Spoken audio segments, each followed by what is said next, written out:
get any money from Costello? No. And did you ever get any money from Meyer Lansky? I never got money from any of those fellas. None of those None fellas? of those fellas. None of these that I've been reading about, or none that I knew. They never gave me anything. None of the Shetties? No.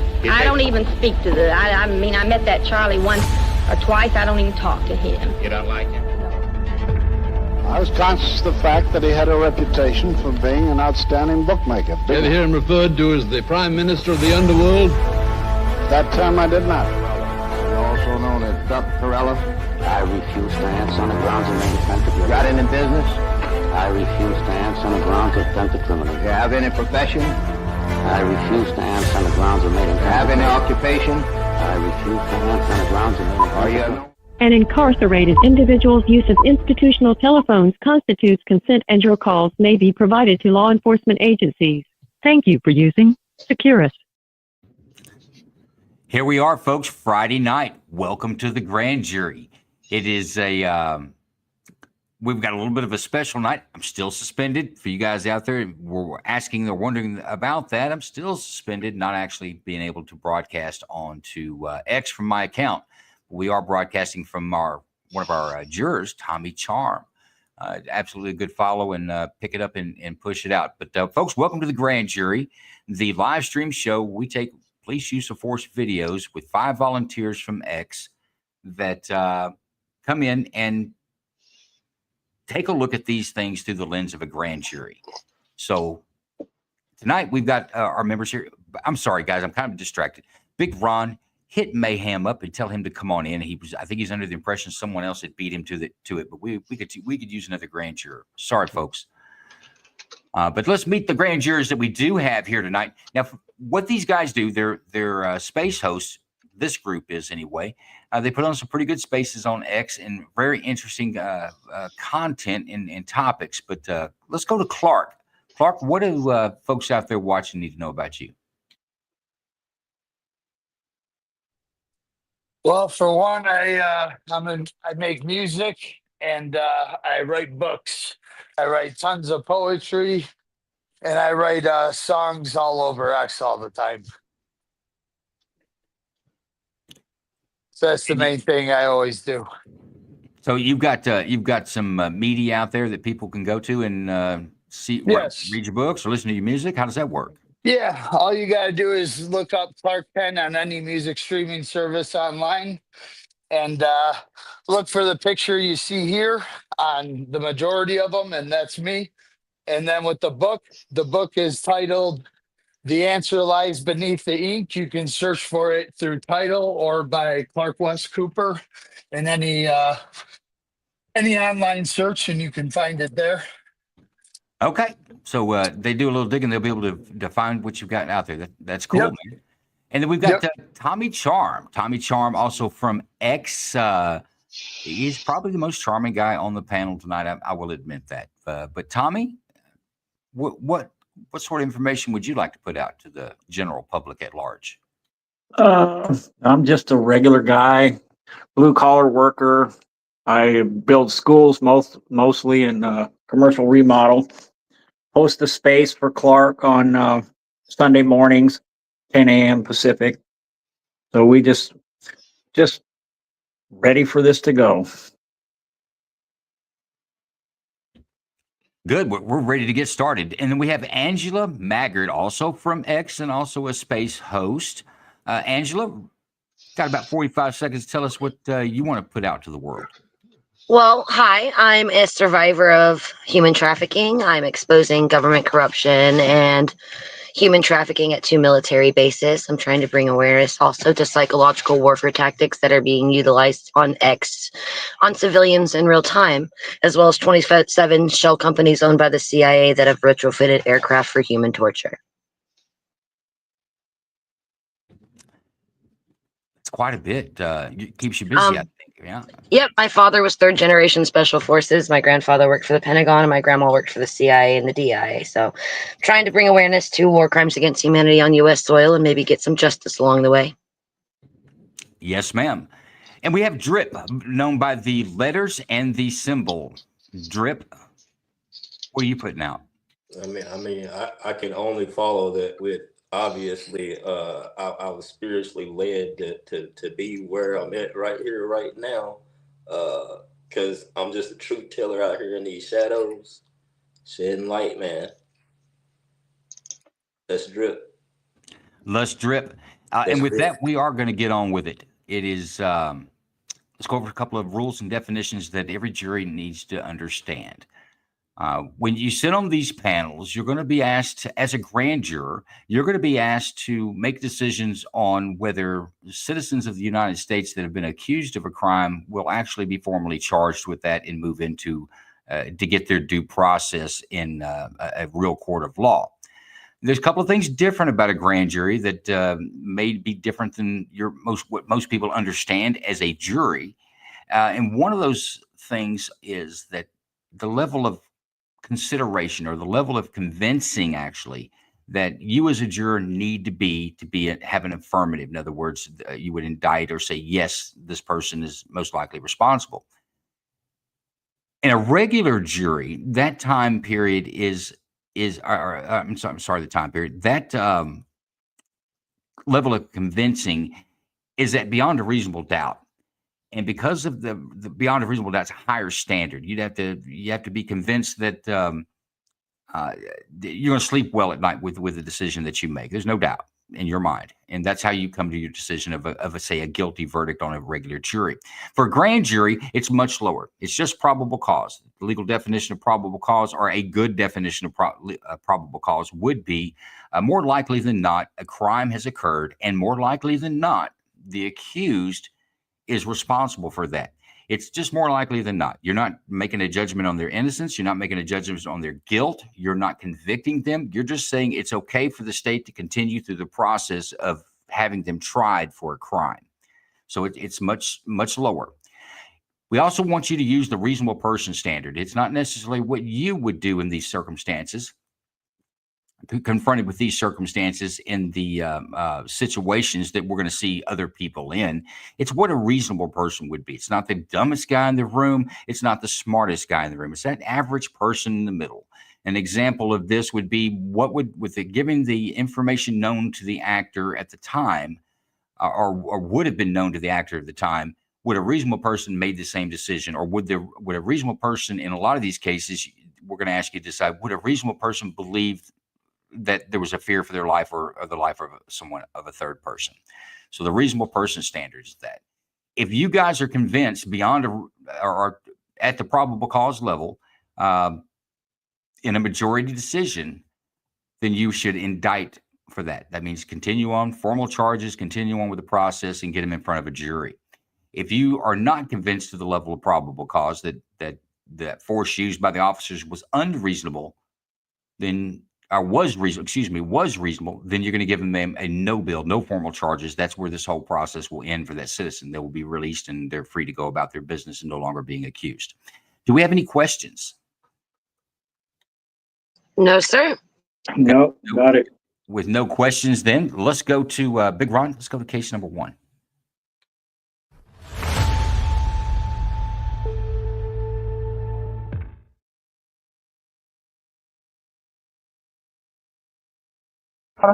Sure. 911, what's the location of your emergency? Northeast Street, Raleigh, North Carolina. Okay, repeat that to make sure I have it right. Democracy Street, Raleigh, North Carolina. Okay, tell me exactly what happened.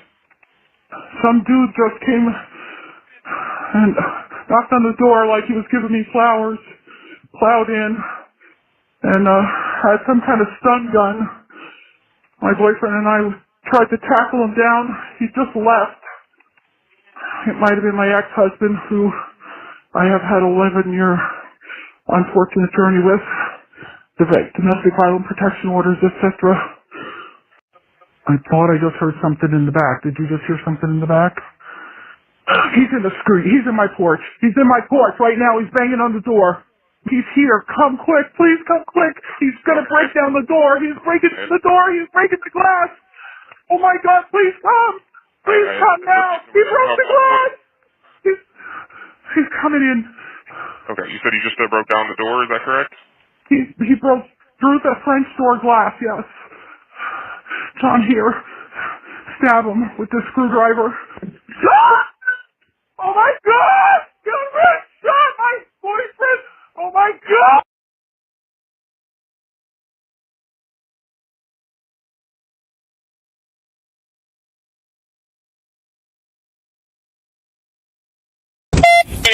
At 35 of Democracy Street, apparently the subject has a shotgun.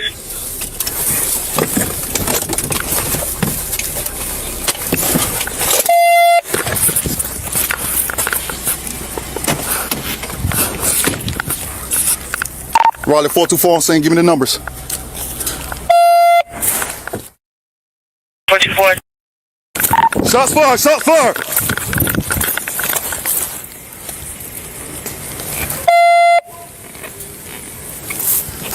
Shots fired. What's going on, 424? I'm outside the house. Got multiple shots fired. Wait till somebody get there with you back. Go!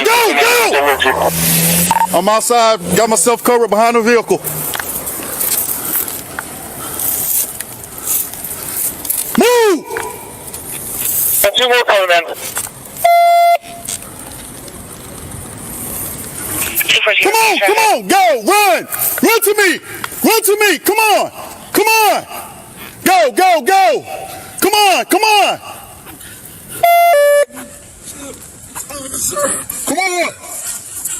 Stay right here behind my car. Get down behind this car. Just stay down.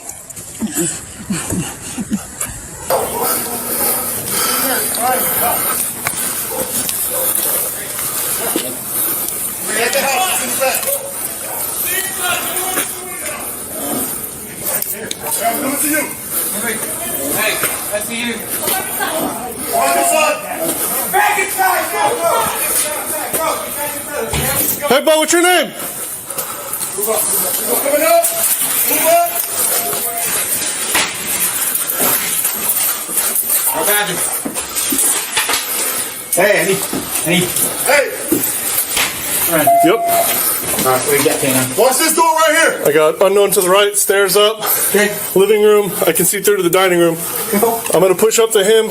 I'm going to have you guys cover that, and I'll hold the stairs also. All right, clear door. Watch this door.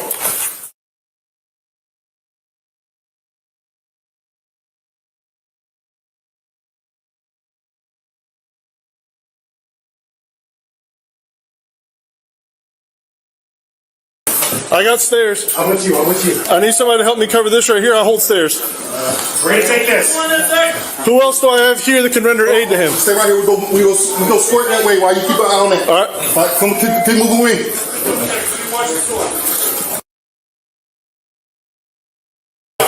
Room clear? All right. I got one victim with a gunshot wound in the hallway. We're still.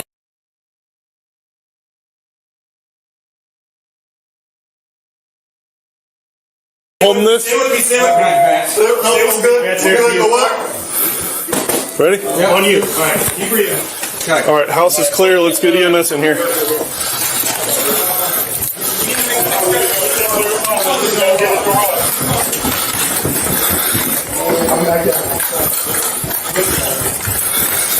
Keep talking, John. What have you got for first aid? Let's clear this. Here, lift them up. I'm waiting on them to clear here before I was doing it. Contact to the garage! My name is garage! Oh, shit! Shoot the gun! Shoot it! Ethan, move! Shot fire! Get him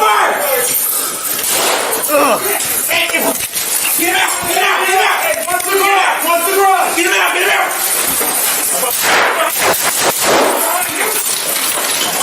Shots fired in garage, suspect in garage. Bats, we gotta pull out. We gotta pull out of here, Bats. Hey, watch that door.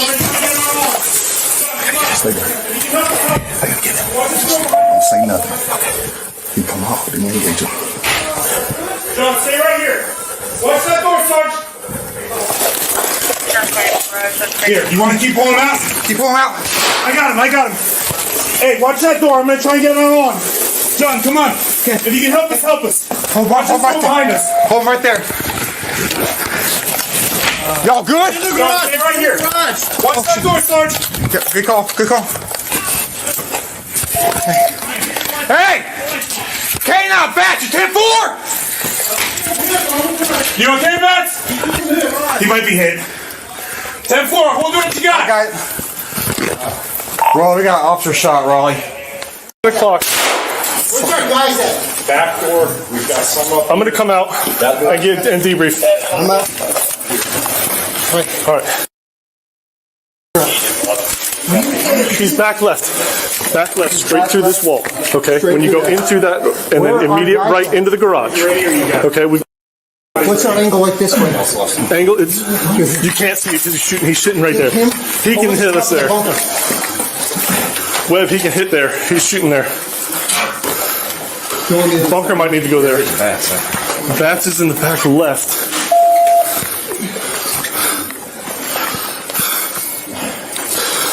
Where's our officers at? Down deep that hallway? Yes. Okay, so where's the suspect at? Suspect is 11 o'clock through. Go through the opening. Immediate right is garage door. He's behind the car in the garage. Okay. Yes, correct. I don't understand, Pat. Are y'all clear? I gotta check my arm. Yeah. All right. Okay? Yeah, I think so.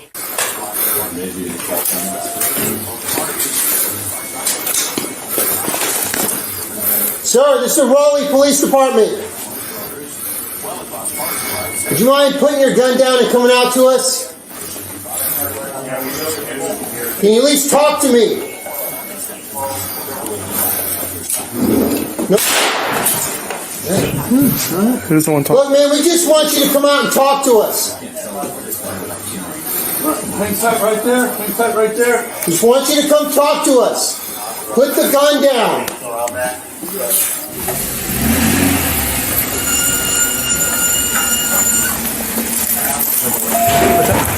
Okay, come on. Yeah, bad call.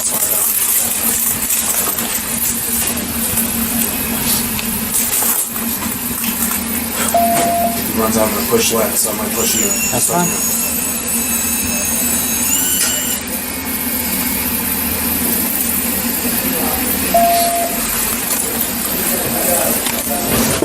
We're going to. Thank you. Somebody's got an extra for me. That's it. Thunder! Hey!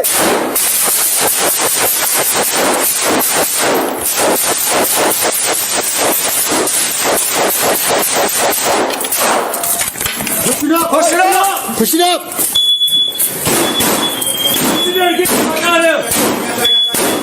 I got him! Moving!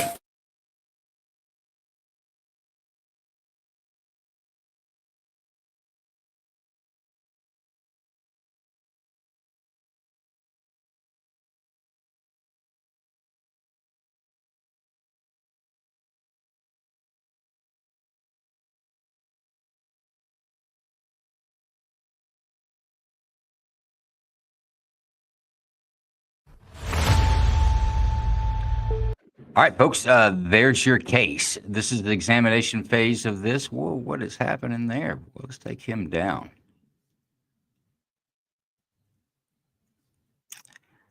Okay, that's it.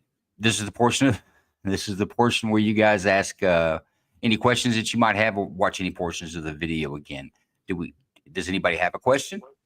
I think it's a clear no, Bill, on that one because he was firing. I didn't ask you for your decision there, though, Tommy. That wasn't Tommy. That was Clark. Was that Clark?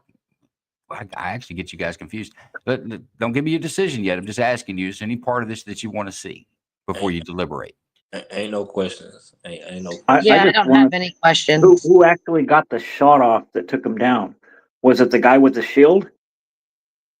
Or was it the guy in back of him? He was hit by multiple officers. He was hit in the first exchange of gunfire, and then he was mortally wounded in the second exchange. I'm not sure if it was the guy with the shield or not. Yeah, you don't. You get police officers. Okay, that sounds like deliberation, Big Ron. Let's put a clock up. No further questions, Your Honor. Yep, this is obvious. Obvious no, Bill. You can't shoot at police officers. And besides that, the dude had already shot another person. So they're going to a scene where somebody was already shot by that guy. So And I that's think obvious. it needs to be pointed out that the man had already broken in, already assaulted, then left the premises, came back, broke in the back door, just to shoot the new boyfriend or the new, spouse. And so that shows premeditation and malicious intent. And the officers gave him time to put his gun down, to come out and talk. They tried to reason with him, and he, released fire. So no bill for me. Yeah, his only communication was with his gun, his weapon. He never said a damn word to the cops. So, yeah, no bill, same. Okay, that sounds like a decision. Everybody's confident in their Most decision. definitely. Common sense is Yes, sir. So that's unanimous from you four. A no bill. That's a no bill. Court clerk Big Ron. No bill. Formal charges.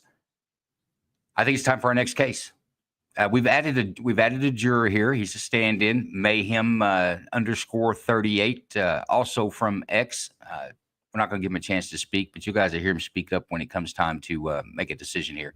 But let's get to the next case, Big Ron.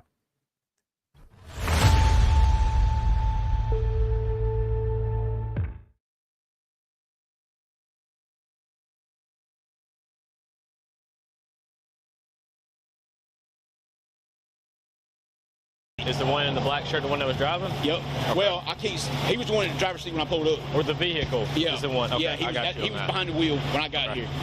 And he, like I said, he passed my company truck by about 2 inches. And the whole ass in that truck was joints right here, where he was overweight coming through here, carrying all this granite and marble and stuff. Can you get their information as witnesses to part of this? Okay. And we'll have to figure out what we're going to do about going 1055, figuring that part out. Oh, yeah. Am I going to get stuck with the 55? I don't know. Is Pena here? Let me call her.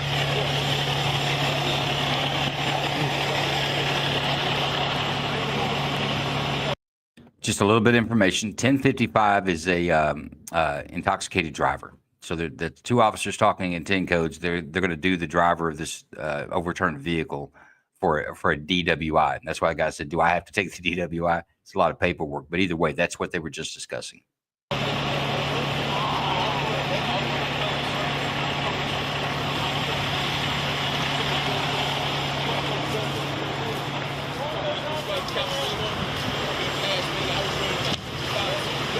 Hey, are you free?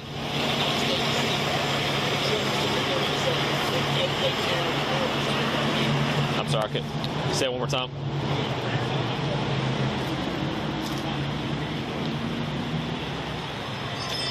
If it's something, I mean, it's not an in progress thing, it's a prior?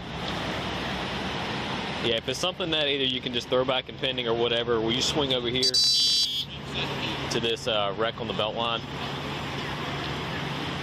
Just come over here for now. We may need some translation help, but it's also probably going to be some 1055 stuff. All right. Thanks. What is this? Hey, y'all this side. Put the knife down now. Put the knife down. Drop it! Drop it! Drop it! Hey! 310 Raleigh, hold the channel. Drop it!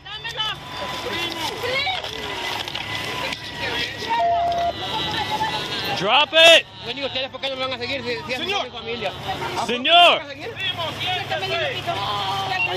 Drop it!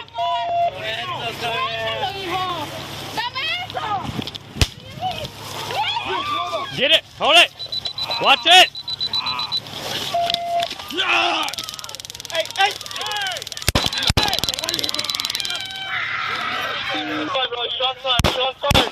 Drop!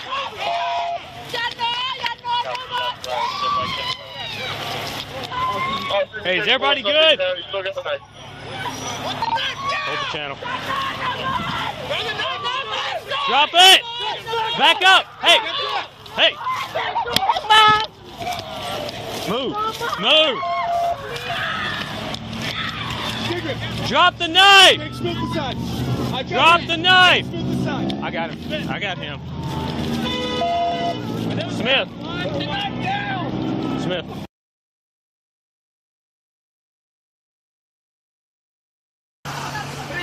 Drop it! Drop it! Drop it! Drop it!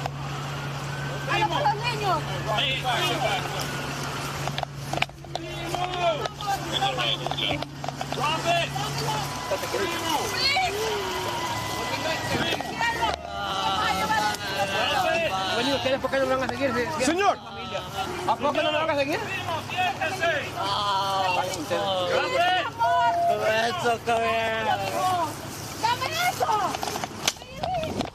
Smith, come on up. Hold it. Watch it.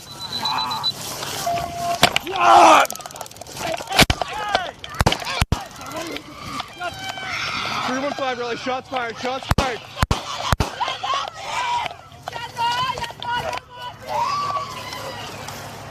Officers at 10-4, subject's down. He's still got the knife. I've got him. Go. Step aside. I got him. I got him. Step back!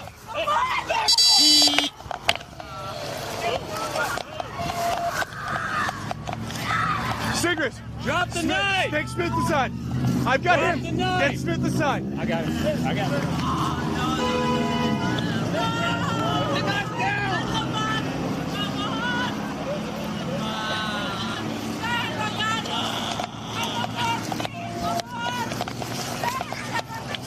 Nice, clear!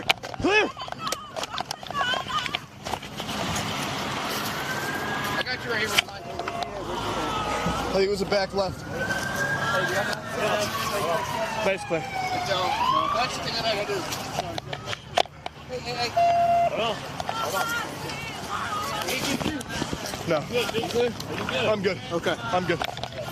He swung it, but I'm good. All right. Roll him towards. Go this way. Get this off too. I don't know if he's getting this here.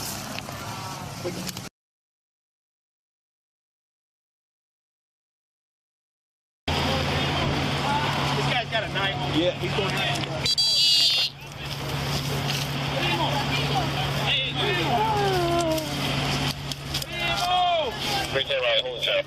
Drop it!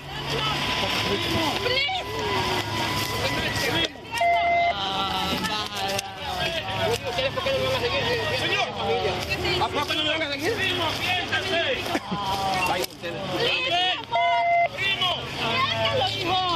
¡Dame eso! Get it! Hold it!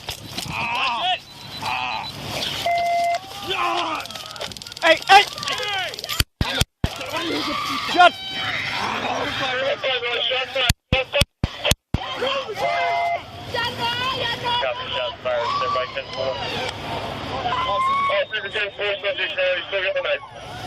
Put the knife down! Another knife! Back off!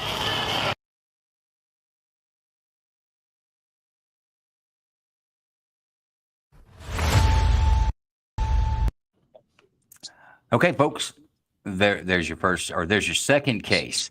You had a traffic accident on the highway. I think. Well, let me back up. Do you guys have any questions? Was there anything that I do have a that guy question. on cocaine or something? Because he got shot like 8 times and he's still living. I don't know. I'm gonna get to the questions though. Go ahead, Angela. I was trying to get a closer look. It looked like at first that the one officer kicked the suspect when he first fell down after being tased. I was trying to get a clearer view of that. I think he was trying to kick the knife away.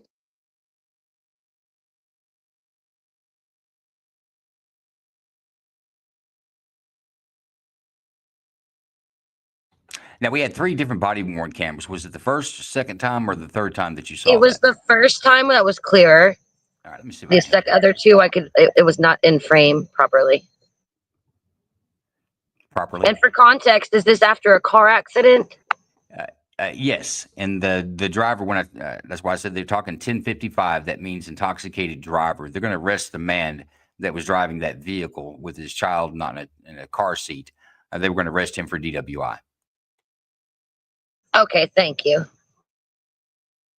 But I don't know that he was informed of that. There was already a bit of a disturbance going on between, I don't know, family member, him and the child, and him being extremely intoxicated. The first one was long because you kind of get the whole picture there. But let's go about right. Drop it! Drop it! Hey! And it's the officer that walks up from the right-hand side that looks like he's kicking.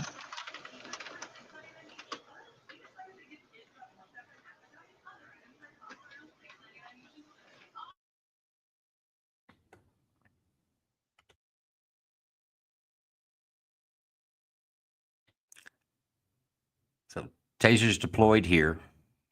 We have effect. That man right there. See, he did kick him.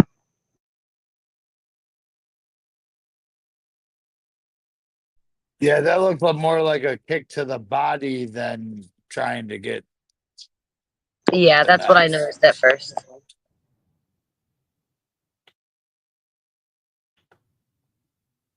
Okay. But then he did swing it. So I mean, he did. That after But you that, see though, that right there, the after officer in the blue, though, I would indict him. Yeah, Okay. Are we this is deliberating, or do you want to see any more of this? Because I got a clock. No, that's what I wanted to see. Okay. Thank you so much. Any other questions for the video? Nope. All right, Big Ron, throw us up a clock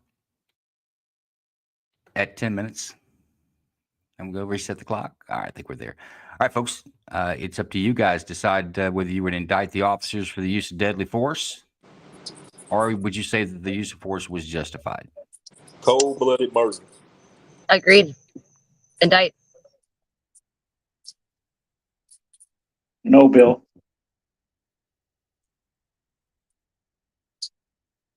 Okay, let's try this. Angela, you say indict. Why don't you give us your reasons why? What convinced you that this should be an indictment for unlawful use of deadly force by the officers? If I'm going to be completely honest, when he was already taken down, I think they had more than enough hands to be able to retrieve the knife and take him. I don't think he was a real viable threat at that time. And the officer kicking him up front was malicious, in my opinion. Yeah, I'm going to go Bill on this one. Yeah, because of that one thing there, the fact that he kicked him to the gut like that. He wasn't kicking his arm. He's kicking him in the gut. So I would say just because of that this would have to go further. Is the kick to the abdomen, is that the use of deadly force? No, but I do think that it was criminal. I don't think that was standard police procedure. Okay, well, we're not talking procedure. We're talking the They force a didn't reasonable de-escalate. person would use. There was no. I don't think that they had the right to use lethal force. They had already expelled. They had already put him down to the ground. He had already been pretty much immobilized at that point. Once he got to the ground, he was no longer a threat. He couldn't got back up. No, because he did get up, and that's when he swung. So you know what? I'm switching to no, Bill, because he did swing at the officer, and that's when The only reason he swung, the only reason I'm gonna say that it looked like that is because they did what they did. Didn't they tase him? They tased him, kicked him. Like how else is his body gonna respond to being kicked and tased? He ain't gonna have no choice. Adrenaline rushes at that point. Yeah, come on, man. It's freaking. So this guy wasn't responsible for his actions.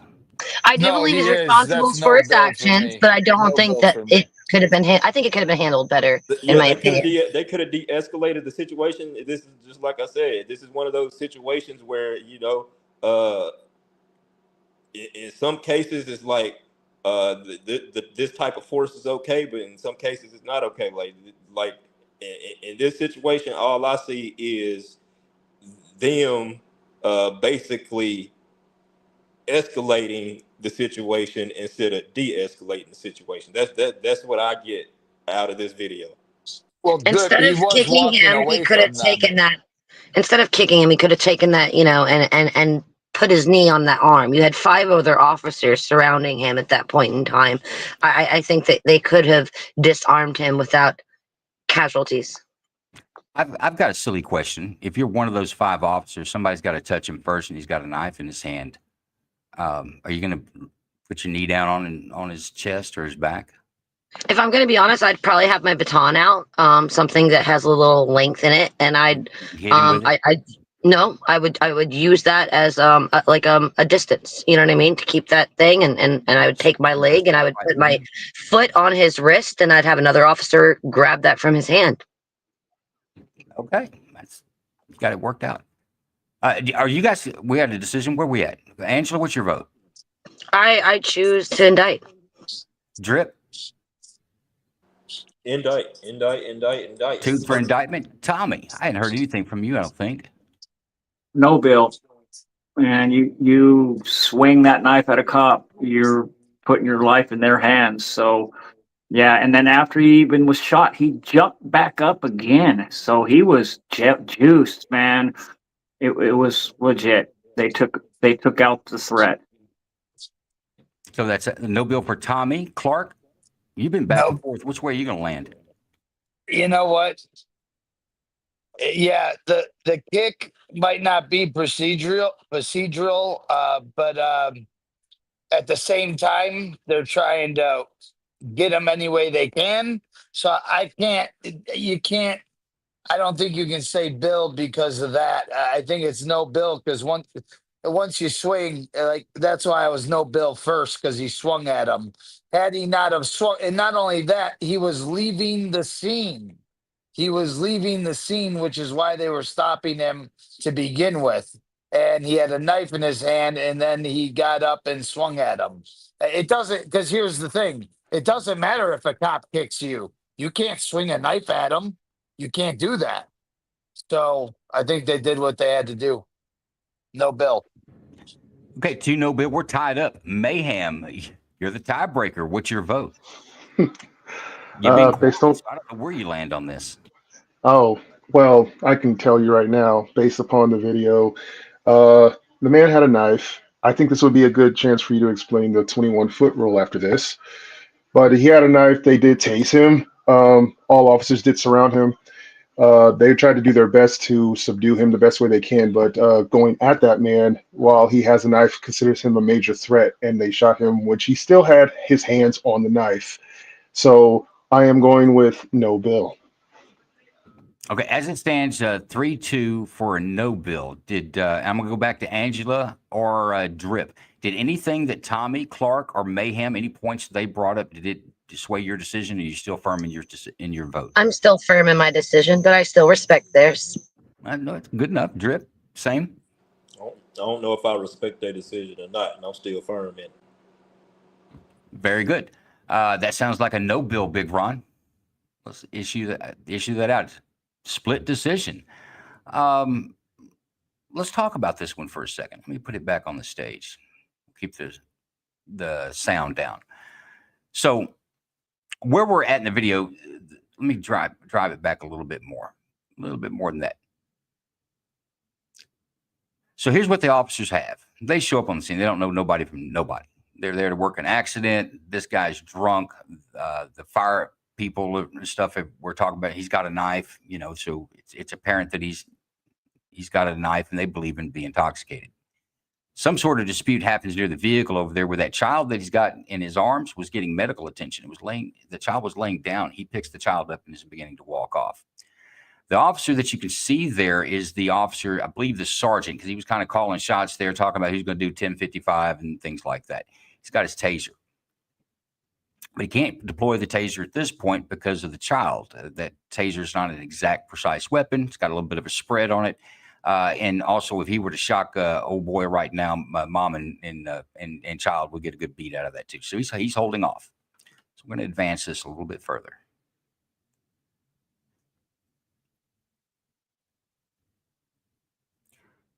Mom separates child from son. I'm sorry, we're watching the taser. I'm sorry, the point of view we're at is the gentleman with the taser, but he deploys the taser as soon as the child gets away from mom. And he has some effect. The guy's locked up. So he's riding the trigger on it right now. And if this guy moves around, if one of the probes comes out, you can actually lose your lock. So he's got it right now. He's locked up. You can tell by the knees. Now, here's the bad guy that comes in and he just kicks him for no reason. And I'm going to say this. That officer's well within his right as he sees a knife to either put his foot on that knife, apply pain compliance. It's deadly force. A knife is a deadly weapon, and a reasonable person would consider that. The reason I ask is if you're one of those 5, which one do you get down there first? Because you could take that knife in your thigh. You could take it in your groin. You could take it through your vest. Your vest is not going to stop a knife. It's a bladed weapon is a very deadly weapon at close range. So you could either use your baton and do whatever you were going to do there, Angela, which I don't think would have worked. This guy's pretty wily. Or you could use your foot, because you use the bottom of your foot and your boot. Probably rather be stabbed in my boot or my foot than I would my abdomen. So I don't fault him for this kick that you guys see here. And I'm not sure if it's not a kick or if he's not trying to come in and put his foot on his upper thigh, stand on his upper thigh to hold him down. But let's advance a little further. You notice there at the end there where his foot that you say kicked him. He's where holding him. He's got it on his thigh. I thought that's what he was doing, but he's got it on his thigh, holding the man to the ground. Normally, if you didn't have a knife, what you do is you drop and put your weight on them to keep them on the ground. You get other officers there to get the handcuffs on and subdue them, because that can be a chore as well. But since he's got a knife, this officer, I won't say that's a very bad tactic. It's kind of smooth. Try to hold him down at his upper thigh so that he can't get his body weight off the ground. Okay, he's got the knife in his hand. We've got an officer with hands on. It's hard to see what the suspect's really doing, but he's got his knees up at this angle, his rear end towards the ground. So he's working his way off the ground. He's not on his face, but he's got that knife in the hand to the point where the officers are having to back off because they don't want to get cut with it. He's swinging it. And there's where you start having shots. Shots are fired. He's dropped down, and here. We're officer on the grassy knoll here. He continues to shoot, but the suspect hasn't dropped the knife yet, and he hasn't submitted. He's continuing to try to rise from the ground with the knife. And he keeps catching lead until that's how that story's written. Now, Mayhem brings up a point. There's something called the 21-foot rule. I think it's actually been in recent legislation or some court cases have kind of extended out as far as 40 feet. But there is a rule that someone with a knife in their hand at 21 feet from you, if we're talking 21-foot rule, they can close the distance faster than you could pull your gun and shoot. I've seen this tested in classes, and I've seen it on the grand jury. We've seen several videos where this beyond 21 feet, where a suspect has been able to close before an officer could get stop out of his mouth. And we saw an officer lose his life actually in New Mexico. He caught the knife into his throat over and over again, and that was his life. But because of this rule, officers are taught that you keep your distance from a bladed weapon and you treat it just like it's any other weapon. It is absolutely a deadly weapon. Any questions on there? Because we've got just a couple of seconds. I do actually have a different one from that one. Looking back at that, when he got back up after you showed his knees off the ground, when he flipped around, it did look like he took a swing with the knife. And if I would have noticed that closer on, I probably would have changed my opinion. Folks, you guys are the jury, and I hope if you were sitting in judgment of me that you'd pay real close attention to the jury, to the video, and I give you a chance. Go asking questions. I'm not reprimanding you, but it absolutely no. It's easy to miss these things. I think you guys should probably always go back and at least look at the point of action just to see, just get a second look. But actually enjoyed your deliberations. I'm glad that you guys have your convictions. You stick your ground, and I like that. 44. Did that change your opinion any at all? It did with me when I saw the closed caption with the knife. It did look like he was swinging on the two that were within close proximity of them. He definitely wasn't submitting to the commands. And I think the officers had every legal right to take him into custody. They were investigating an accident, investigating a driving while intoxicated. In that case, it would have been a felony with a child in the vehicle. So I think the officers had every right in the world to detain him, and he was absolutely not submitting to the authority of the officers. But Drip, you have any I do final? think this is a good learning experience, though, with different angles and perception.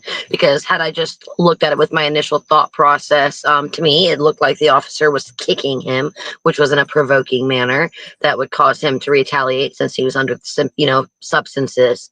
And then looking back at it further and seeing him in closed caption once he flipped over and swung like that, I would have shot too. 45. I still don't. Nope.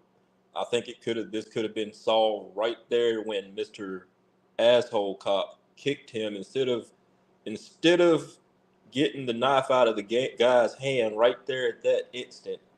He made that fucked up decision to do. Oh, I'm sorry about my language. Sorry. He made that messed up decision to. But let me ask you this: you're looking for the officers should be the bigger men in this, is what you're saying.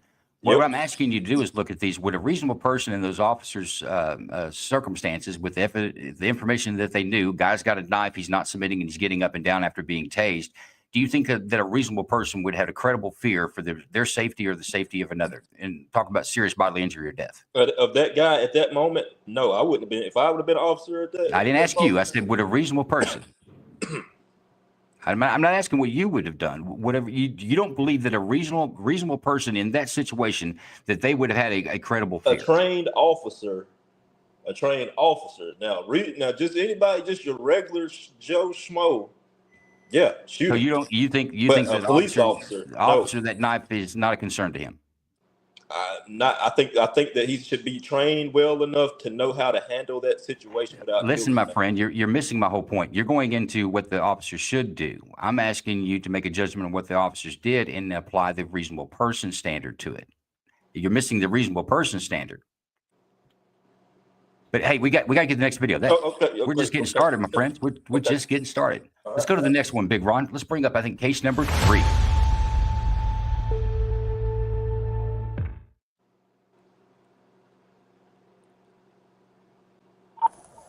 I'm in contact with it. Looks like it's going to be a Ford.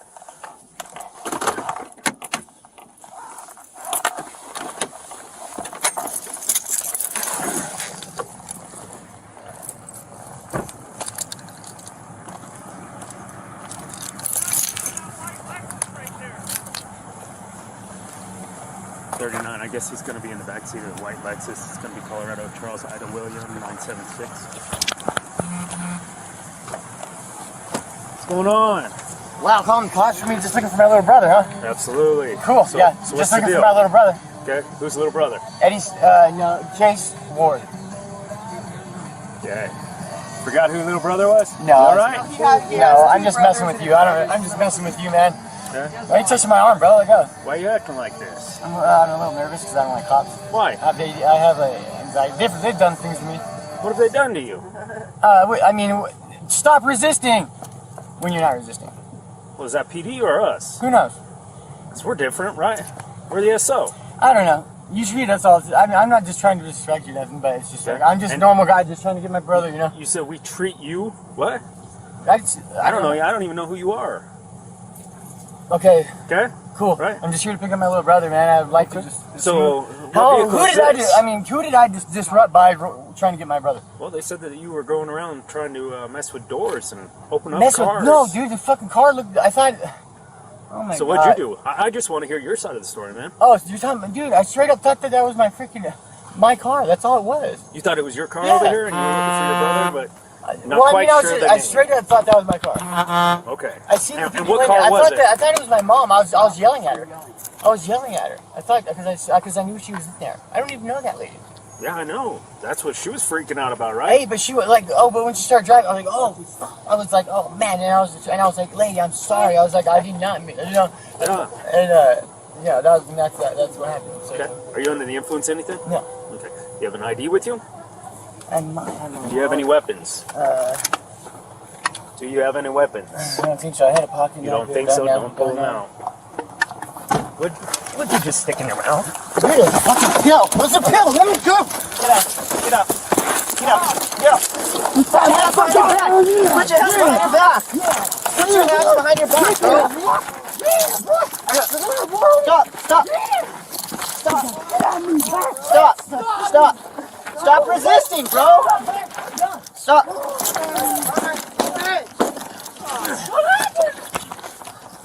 Shots fired. Shots fired. Shots fired. Hey, stop, baby, stop. Baby, stop, baby. Alright. It's alright, it's okay. 39, we need Hey, stop. It's okay. Stop moving. Did you just shoot him? Did you guys shoot him? He's my sunshine! Did you shoot him with rubber bullets? He doesn't have a weapon! Did you shoot him, dude? Did you shoot him? Did you shoot him? No! You shot him? Stay in the car. Stop, baby, stop. Sir, hey, I want you to name the best of man right now, dude. Hey, I'm not doing nothing.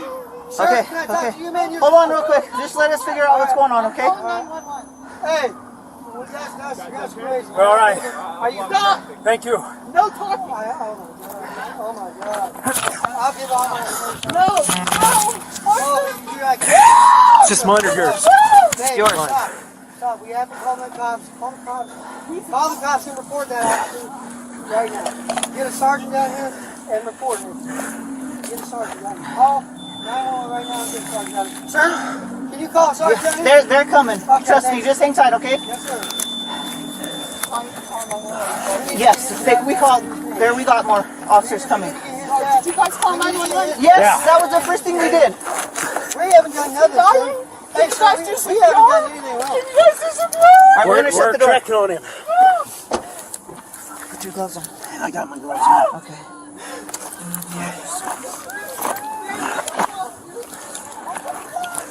Stood there. Hang on. You stood there.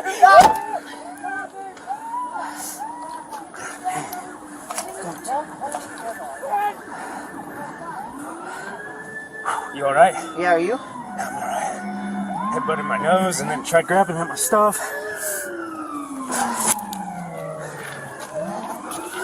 There's somebody here.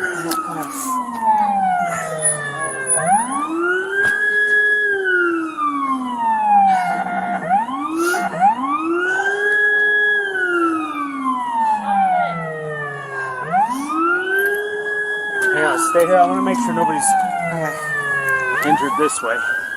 It's like the round went. There's one there, another one there, but...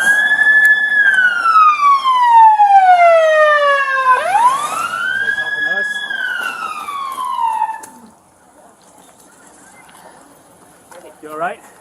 No. Yes, I understand that. Yeah. It was at Liberty. Yeah, just for a second. You were a witness, so don't want you to be here, okay? But I just want to make sure you're okay. Apparently, Yeah, no, I don't let's know keep who them that away. guy is. What can I do to help you? Try to keep the kids away from this area. Appreciate it. How you gonna make your parents around you guys? Right here would be just fine if you, not her though. She's a witness. Anybody who's a witness, we'll need to keep them here. And I'm worried for my life. Don't ask. Don't ask. yeah, figure out with them. Okay, yes, ma'am. I'm not. So they don't get out. Can I please take these pocket knives out of my pockets, sir? No, keep your hands out. Keep your hands out of your pockets. Sir. Keep them on the steering wheel. Yes, sir. Come on. Make.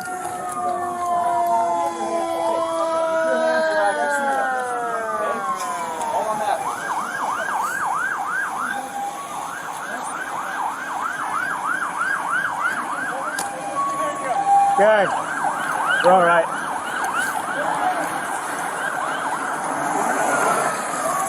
What do you need? People away from us. We got to figure out these people, make sure they're okay. Gunshots? Yeah. I just saw him walking. I know, he was trying to break into stuff. We made contact.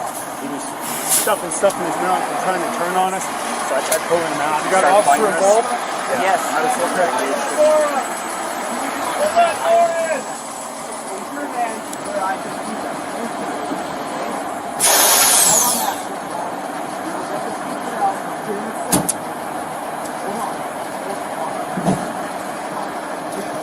I'm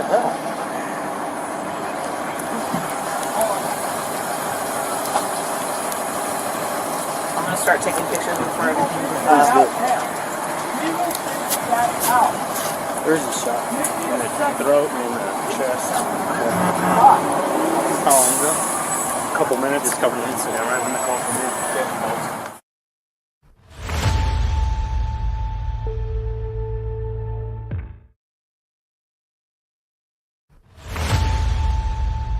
All right, I got that. All right, folks, that's your case. Any portion of the video that you'd like to see again? Can we go back to the part? Oh, sorry. Sorry, Angela. Yeah, I was just about to say, can we get back to the part of the video where the struggle starts? I think that's the part that will determine my position. And I would like to go right before that when it looked like he was putting something in his mouth. All right, I think I can cover both requests. Let's make this full screen here. At least play it through the shooting, because I didn't even really hear a shot with that scuffle going on. All right, I'm gonna play it full volume, and then we'll come back and analyze it a bit. Yelling at her. I was yelling at her. I thought because I knew she was in there. I don't even know that lady. Yeah, I know. That's what she was freaking out about, right? Hey, but she was like, oh, but when she started. Let me ask: did y'all understand why law enforcement are making contact with him in the school? They said that he was opening up somebody else's car door. He said he thought it was his mom's car. Then he realized it wasn't, and he told her, "My bad." Right? Yeah, but that's why they're making contact with him. I was like, oh man, and I was like, lady, I'm sorry. I was like, I did not mean, you know, yeah, that's what happened. So, Okay. Are you under the influence of anything? No. Okay. You have an ID with you? Do you have any weapons? Do you have any weapons? I don't think so. I had a pocket. You don't think so? Don't pull them out. Would you just stick in your mouth? Really? What's a pill? What's a pill? Let me go! Get up! Get up! Get up!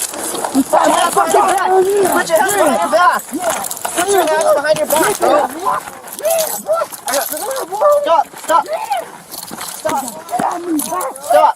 Stop! Stop resisting, bro! Stop!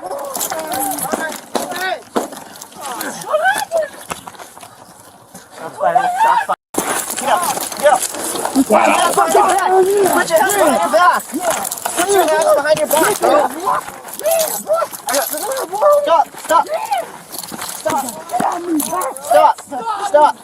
Stop resisting, bro! Stop!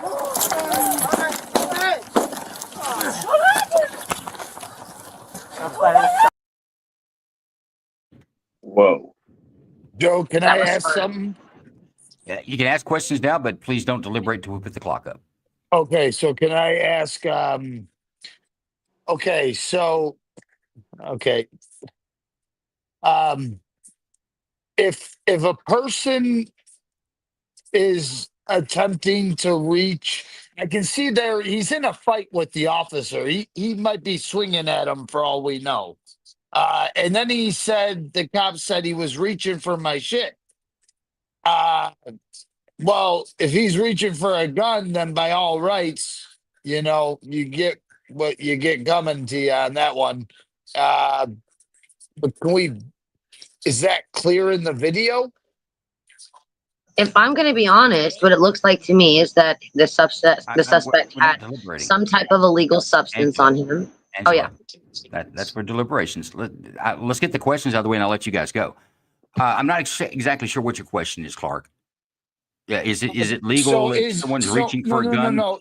So so like if someone's reaching for a cop's gun, does he have the right to shoot him? I guess that's my point. Here's when you have the right to defend yourself, when a reasonable person would believe whether the threat is real or not, whether there really was a gun or not, whether they really intended to reach a gun or not, or whether when they got the gun they really intended to kill you. None of that has anything to do with it. Would a reasonable person believe that there is a genuine fear for their life or serious bodily injury for themselves or a third person? That's the only time you can use deadly force. I will say in this case, you can't tell here. You see the officer wiping his nose, but he's sustained a actually broken nose. He was punched in the nose in that little scrum on the ground. And his claim wasn't that he was reaching for his gun. He thought he was the suspect was reaching for a gun in his waistband. There was no firearm found on the guy afterwards, and he did die of wounds. If that piece of information you guys need to have, but the claim of the officer was that he thought he'd been punched in the nose, and he thought he was reaching for a firearm and he couldn't control his hands. The other officer was on his feet, as we saw, trying to control his feet at the time. Any more questions? Any more portion of the video we want to see again? No, sir. Nope. Let's roll it. Let's get it. Let's get his clock up there, Big Ron. Let's reset that bad boy for 10 minutes. All right, guys. You know who I'm gonna go to Mayhem first. Mayhem, what's your overall impression of this? Well, very difficult decision here. Wow. So basically, based upon the interaction with the subject, and I don't know the possibility of everything that would happen, it can go for a taser. He did get hit. Oof. Wow. I'm actually dumbfounded.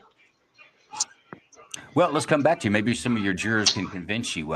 Drip, what's your overall on this? Well, I'm gonna go ahead and tell you that's just a sad case of old buddy being black man while white right there. Definitely, I didn't see him reach for a gun. It looked like he just was getting the best of old buddy, and old buddy decided he wanted to get the best of him. And it was an unfortunate situation.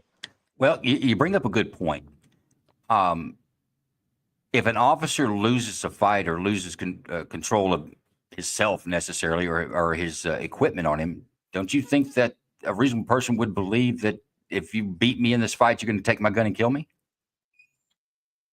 I mean, I mean, there's a gun in every fight a cop gets into. He brings it, at least. I mean, in that situation, man, like I said, I'm a black man, so I'm complying because I already know what the outcome is going to be if I don't comply. So, like I said, it's an unfortunate situation, but I didn't see him reach for the gun. But they just in all reality, they had every right to shoot the man.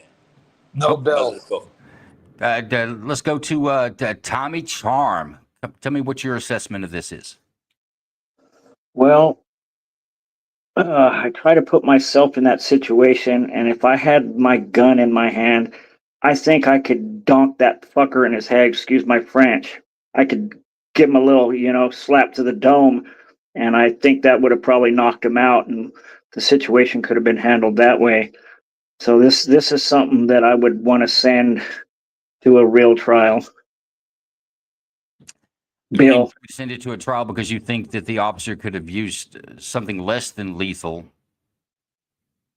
even when he believed that we were at the lethal level? Correct. Because he had a head and a neck to shoot. That's, it's going to kill someone if you're going to shoot him in that area. And the point is, you're not trying to kill someone that hasn't done really much of anything except for kick your butt a little bit. Let me ask you guys, am I not being real clear on the instructions on that? What a reasonable person would believe? You are. What a reasonable person would do, or what I would have done in this situation. And I understand there's a secret move I could make, and I could have used that so this guy that is not being compliant with law enforcement doesn't hurt himself. Joe, I'm clear with you, and I'll tell you that's a no bill for me because he punched the officer, fought the officer, could have grabbed the gun and could have shot him. So yes, at the point when the officer loses a fight and there's two officers there and he loses the fight, yeah, your life is in danger at that point because you both got guns. He could take one, he could shoot you right back. You're in a fight. So yeah, you can't fight an officer. You can't swing at an officer with a knife or without a knife. It doesn't matter. So that's a no bill for me. Well, let me ask you, does it complicate it for anyone that they're actually working? If this is a single officer in the fight, I think it'd be clearer cut for like Tommy and others. I think it'd be an easier decision, yeah? Is it the fact that there were two officers there, does that bother anyone? What bothers me is what it looked like, because the guy already said that he had anxiety when it came to law enforcement, that he didn't think that they were on the same side. My analysis is this man had drugs on him and was trying to eat him because he probably either was on probation, already had a record, and was scared of getting arrested while picking up his brother from school. I don't think he was a threat to the officers by any means. I think he was terrified of the outcome, and I think that maybe some sensitivity training on that. I think it could have been handled. I think it could have been talked down. I think that he could have used a taser instead of a gun, especially in that scuttle when he saw the man put the drugs in his mouth, because he commented that he should have already had his taser drawn out and utilized it that way. I don't think the gun should have been involved at all, in my opinion. But it's not about that. It's not about that. That's just my perspective. Well, you say it's not about that, Tommy. That's me, Clark. I'm sorry, Clark. I'm going back to the point you keep making, Joe. It's not about what we would do. It's not about what I'm a speaking what cop an should officer. I'm speaking from my perspective. If I was in that situation as an officer walking into that, I think that could have been handled without lethal force. I don't think the man was a danger to himself or others. I think that he had already established that he was fearful of this interaction from the jump. And I saw him reach into his top pocket in the left side of his jacket and put something in his mouth. I think he was trying to get rid of evidence of some sort of illegal substance. I don't think he hang on. was. The officer did too, because that's why the officer pulled him out of the car. He thought something was amiss. The guy was acting kind of shaky and putting something in his mouth. I don't think that pulling him out of the car was the right maneuver. In my opinion, I would have grabbed that taser and handled that and then put him in cuffs. Okay. Do you think when you go on a jury, they want to know what you would do in your opinion, or do they give you a reasonable person standard to go by? Well, I think that's a reasonable assessment, but maybe I should have worded that properly. Right. I mean, you guys can decide what you want. I'm just asking questions, and I'm not even pushing back. The vote's yours, and it'll be what it is. It's a mock grand jury, and it's just for us to have the discussion. But I was just curious, because I've heard that a couple of times. Well, I would have done this, and I would have done that. But we don't sit on juries and people say, "Hey, Joe, how would you have handled this?" Nobody really gives a damn. They just want me to make a decision on how I feel about it, whether it was lawful or not. And however you land is however you land. There's no right or wrongness. Well, maybe there's a wrong, but not here. There's not. Is everybody to a level of probable cause more likely than not to make a vote? Is anybody not at that level? We can make a vote. My thing is if I feel that I don't have enough evidence for a clear-cut answer besides my bill, I think it should go forward to a jury so they could go through all the evidence and not just what we've seen. I agree. Don't you think that's kind of... Let's go. A grand jury is meant to be a filter to prevent the government's boot being on our neck into that justice system. The process can be the punishment, even if you're found not guilty for an offense. This is what this is supposed to be. Don't you think you should go the other way with it? If the state didn't bring enough evidence to prove it one way, then it is what it is. You leave it on the table. Yeah, we're a grand jury, people. Yeah, but we didn't get to hear anything from witnesses. We just only got to see 3 body cams. Well, when you go in, you don't get... Okay. Let's take a vote. Let's take a vote. Mayhem, what's your vote?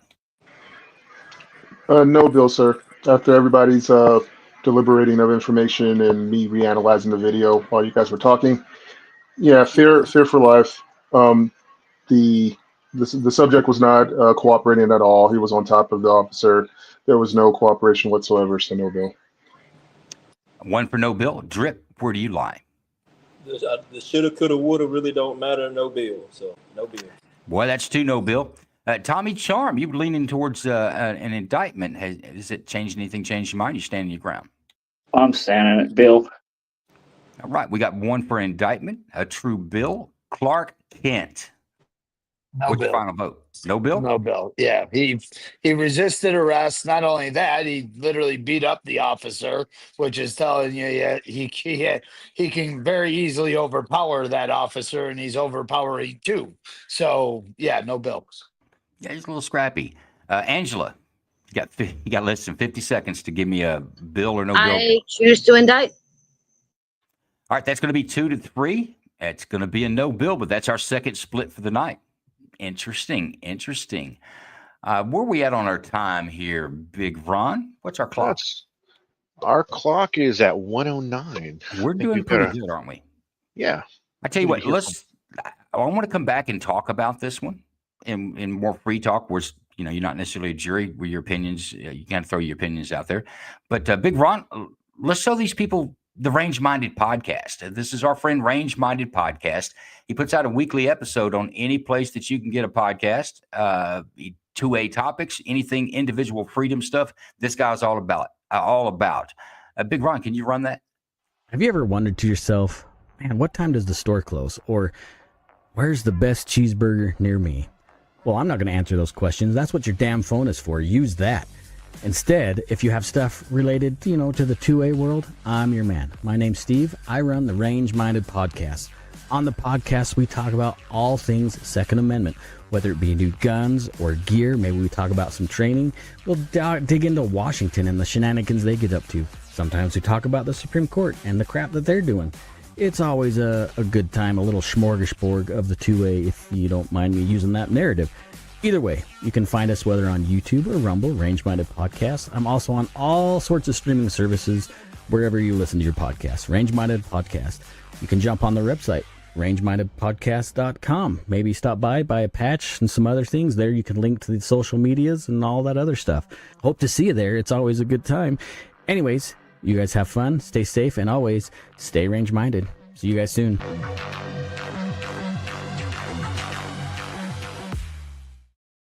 Yeah, folks, support these small content creators. In fact, you can support us on Patreon. We got a nifty little QR code here. Point your phone at it. Hopefully, if you're watching on a computer, or ask your friend to point the phone at it.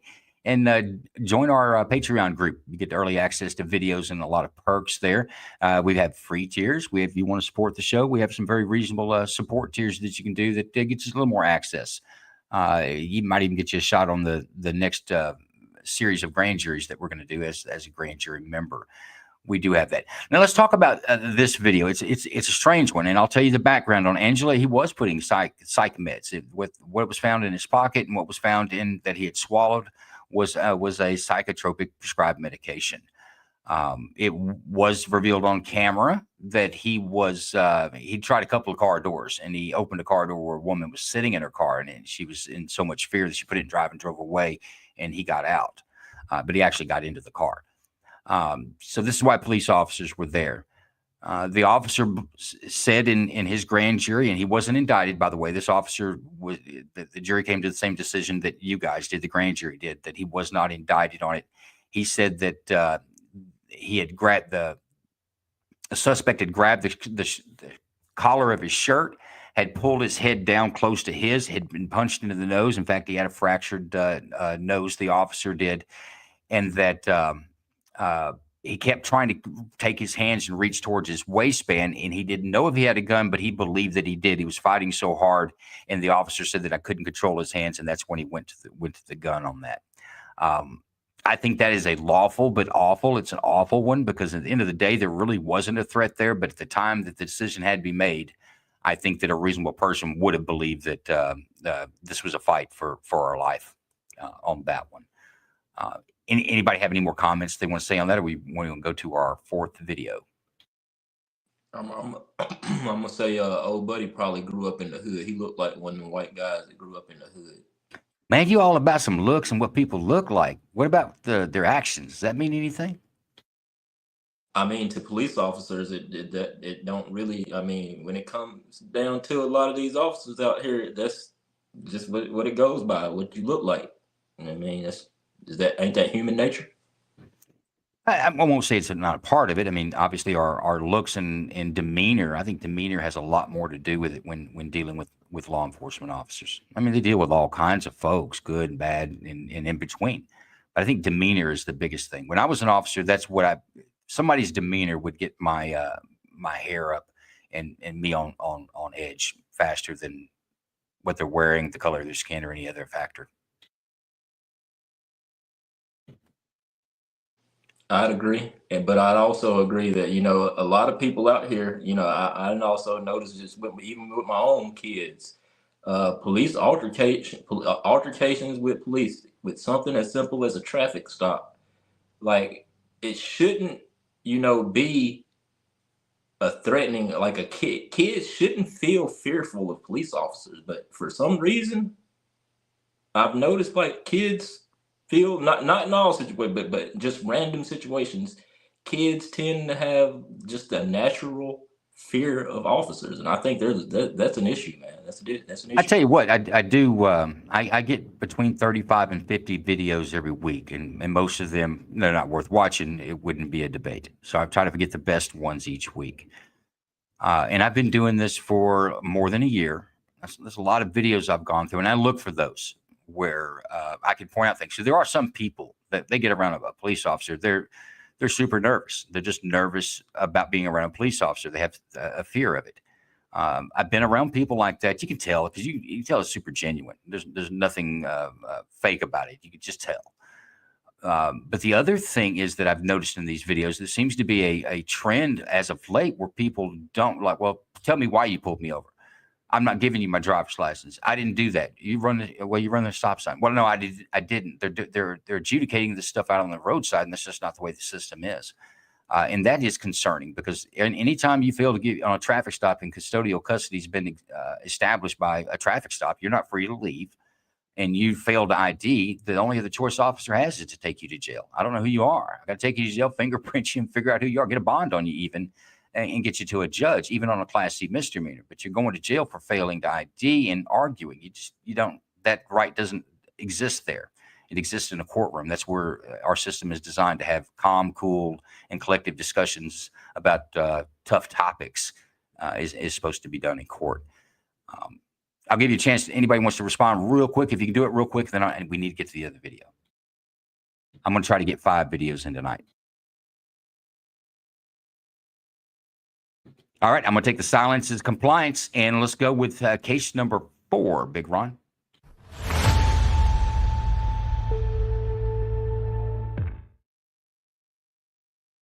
On July 7th at approximately 12:07 a.m., Houston police officers were dispatched to an assault in progress call at an apartment complex at 7035 Belfort. Officers spoke to the complainant, who provided a description of a man she said forced entry into her apartment. She stated he struck her with a gun multiple times before leaving. An officer observed Brendan Devon Brown matching the suspect description and walking just outside the apartment complex. The officer gave Mr. Brown commands to stop. Mr. Brown did not comply and ran away. 3 officers gave chase. An HPD sergeant was responding to a separate call for service at a nearby residence on Rook Boulevard. The sergeant observed Mr. Brown running towards him, armed with a gun and being pursued by the officers. The sergeant commanded Mr. Brown to show his hands.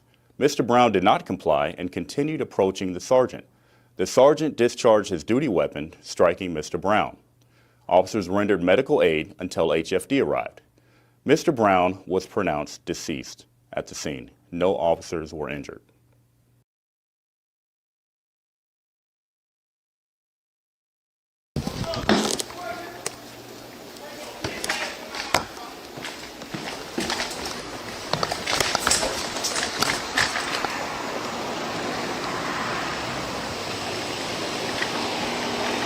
I need units back here. I think I got eyes on the suspect.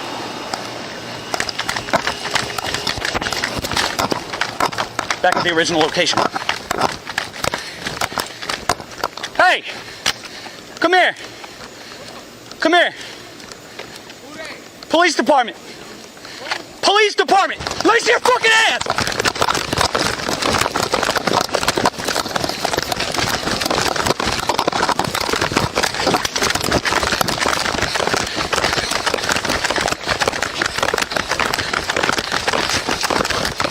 I got taser! Listen to your hands, you're gonna get tased! He has a gun! He has a gun! Let me see your fucking ass! He has a gun! Suspect has a gun!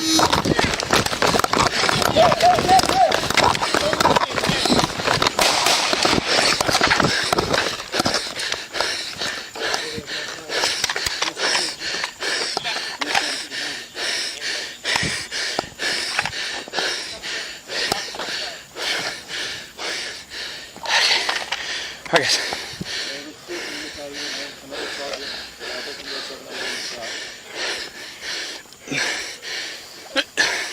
Brook Street, south, You good? Yeah. Yeah.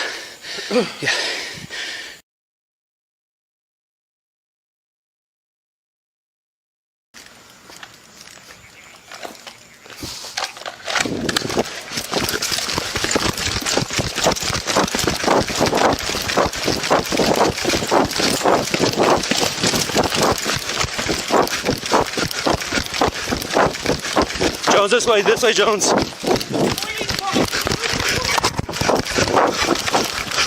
One male running westbound on, correction, eastbound on Belford, next to the gas station.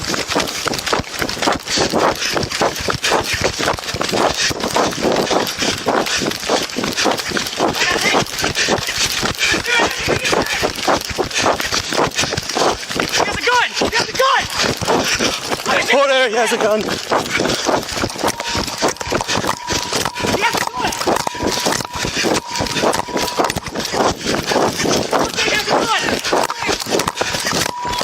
Hands!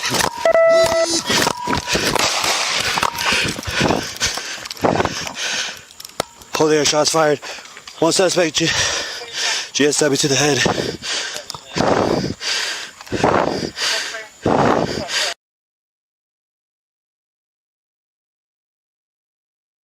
One male running westbound on correction, eastbound on Belford. Next to the gas station. Southeast.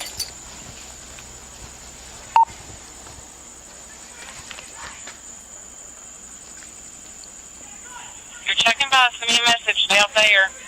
There, has a gun.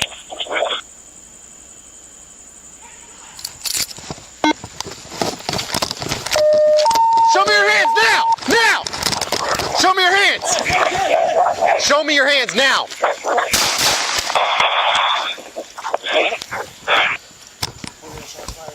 Shots fired. Clear shot. GSW to the head. Shots fired. 5 shots fired.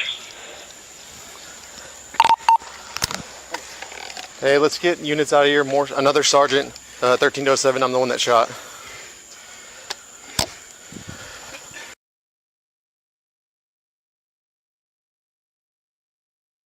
Don't touch the gun. Here, let's move him that way and start CPR on him. Let's get medical on him. Hey, go get the bag. Where's the CSW? No. Right there. Look at right there. Get on an extra set of gloves. Hold on. Please don't point that gun at me. Just leave it there. Stay back to the shop. Stay back to the Sergeant, shop. perform medical. Yeah. Yes, sir. I'll start CPR. Let's see where the wounds are. Let's try and get CPR on him. Robert.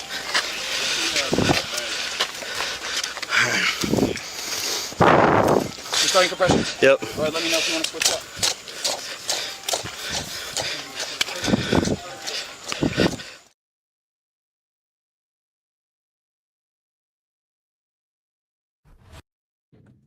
Okay, folks, there's your case. You heard the details behind it. You saw the action. It's a little difficult to see what's going on, but I think you've got enough to be able to make a decision. Do we have any questions, any portion of the video that you'd like to see again? No, sir. No questions? Actually, I'd like to see the video right before he got shot. I want to see the guy's hands. The last officer probably had the best on the. Yeah, very last. No, three. The third guy. Yeah, he had the best. The sergeant or whatever his name was. Yeah, the sergeant that shot him.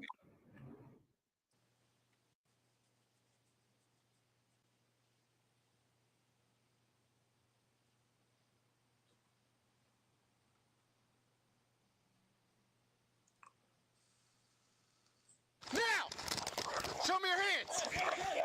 Show me your hands now! Show me your hands now! Show me your hands now!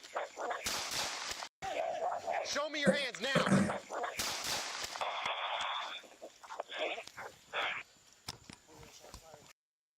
Everyone satisfied with the look? Oh, yeah. Definitely. Yes. Big Ron, put us up a clock. Let's go to deliberations.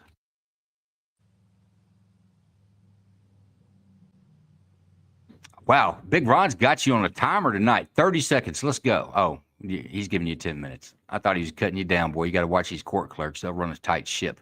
You know what? Let's go to Tommy Charms. I want to go to you first this time, my friend. What's your overall impression of this? Where are you at right now?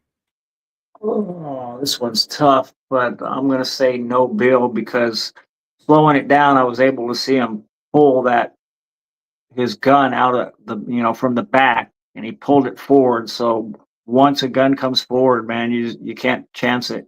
You can't take a chance. Take him out. Okay. Drip, I'm going to go to you next. What's your overall impression, and where would you put your chips on the table at this point? I missed the gun. I didn't never see a gun, but I do wear glasses. I will say I do wear glasses. I don't got my glasses on. If he pulled a gun, if there was a gun, I'm gonna say no deal. Did you see the gun when they removed it or moved it away from his body? It's a satin finish, semi-automatic pistol. I heard him say don't point the gun at me, but I never did see that. You know what? I heard that too, but that officer that was clearing the weapon, it wasn't pointed at anyone. I don't know who he was talking to. It sounded like another cop was pointing another gun at a cop over there. Mm-hmm. Yeah, gun. Drip. What happened was he reached into the back of his pants. It looked like he was pulling. It looked like he was pulling it because he had baggy pants on. Black dude, baggy pants on, and it looked like he slowed. To me, what I seen, what my eyes saw, was him slowing down, getting ready to stop, and he went and with both hands. Because I've also pulled my pants up in the same type of manner with baggy pants and running. It looked like he went to pull his pants up first, and when he went to pull them pants up, he got shot up. That's what I saw. So indict. That's what I saw. Indict. Okay, we got an indictment. That's where Drip's at. Mayhem, where you lie. This is why they invented belts, ladies and gentlemen. Pull your pants up. No, so based upon what I saw in the video, one, he resisted. Obviously, that was a dumb decision to make. And as he lifted his pants up, he was actually reaching. And what I've learned from police training is like you don't allow the opportunity for someone to fire at you, so you take down the threat. No bill. Okay, that's 2 no bills and a Drip on the first straw poll. Angela. No bill for me. No, that's it. Honestly, for me, it was open and shut. He shouldn't have resisted and ran. And from the last officer's perspective, you could see, in my opinion, I saw the gun pull up. I think that he was reasonable in his assessment of the situation. All right. Let's go to Clark. Clark. Yeah, no bill. No bill. You can't resist. You can't be running. You can't have a gun. Come on, dude. You know, I don't think you're even considering I got to pull up my pants defense. No. Yeah, that's just a sucky part of being black right there. That's what that was. Well, he also had a gun. I mean, if you're going to run away from the cops, maybe throw the gun down while you're running so they don't shoot you. Maybe try that next time. That's a good point. All I know is I saw him. He came forward with a gun. So right there, you can't give him the opportunity to get the first shot off. Period. Well, it sounds like we've got a 4-1 verdict. Drip, are you going to stand your ground on that, or have they convinced you? I'm standing my ground. Like, why would he shoot? Like, why would he even had attempted that? I mean, just why would he? Why would they have shot the man? Is that what you said? No, why would he had attempted to shoot any one of them unless he wanted to die, which I doubt he wanted to die. Why would he had attempted to shoot? They told him to drop the weapon. I mean, did he really get a chance to? How long do officers have to wait? He pulled up his pants, Drip. He didn't get a chance to pull his pants up. His hands made it down there. His hands made it to his pants. By the time his hands made it there to his pants, go back to the video and show him that his hands are both in the air going forward when he gets shot. Do you guys want to see? You can watch the video again under deliberation. Just got to ask. You want to see it again? Yeah, let me see it one more time. Run it back for me one more time. Let me see. I zoomed. You gonna put your glasses on? Yep. All right. Here we go. I'll go full screen. This is just for you, Drip. Full screen.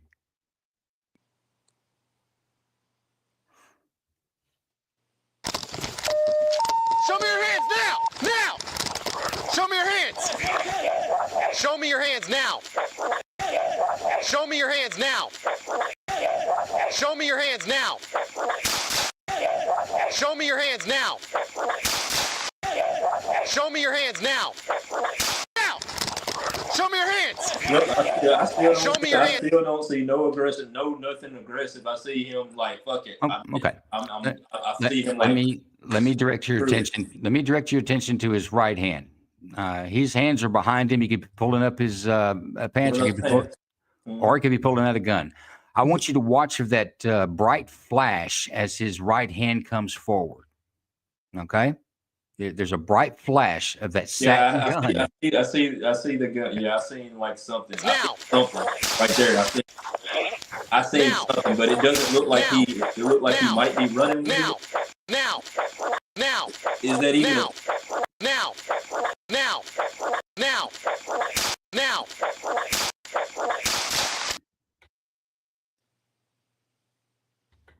Okay, let's take a vote. That's the last look at the video. Yep. We're right on the time here. So Mayhem, you still at no bill? Yes, sir. No bill. Drip, are you still at an indictment? Yep.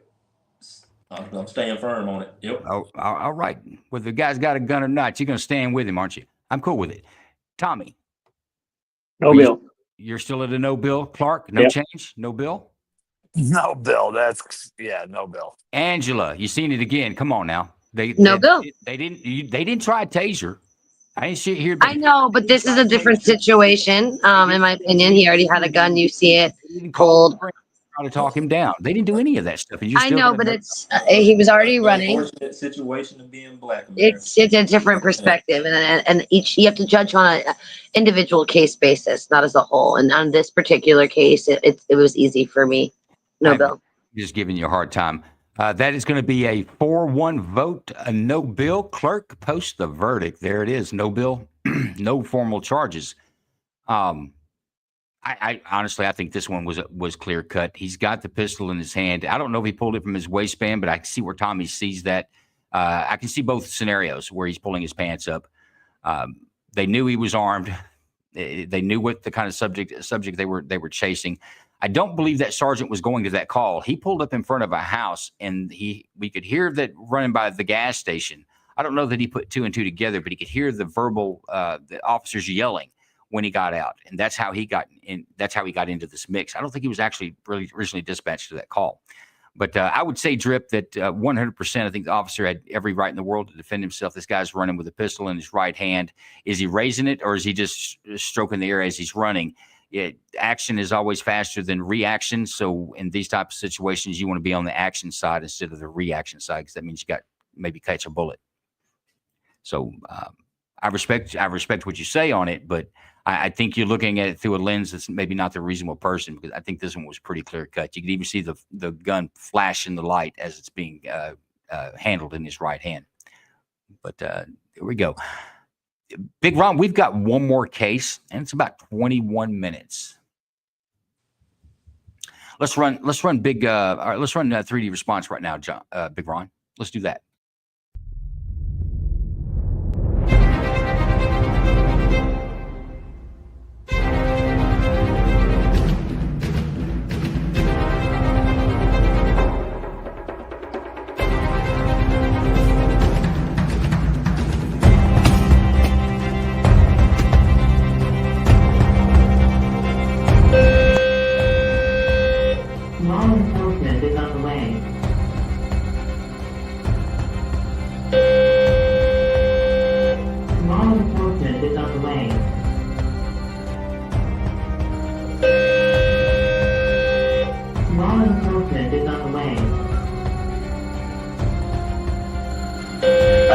entering, take a right. You're going to proceed down the long hall, all the way to the end. You're going to go till the end where you're intersect to the classrooms. Keep going, I see you moving forward. Subject is held up in classroom 203.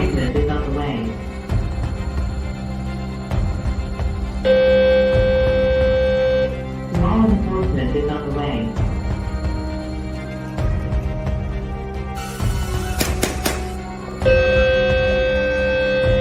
Law enforcement is on the way.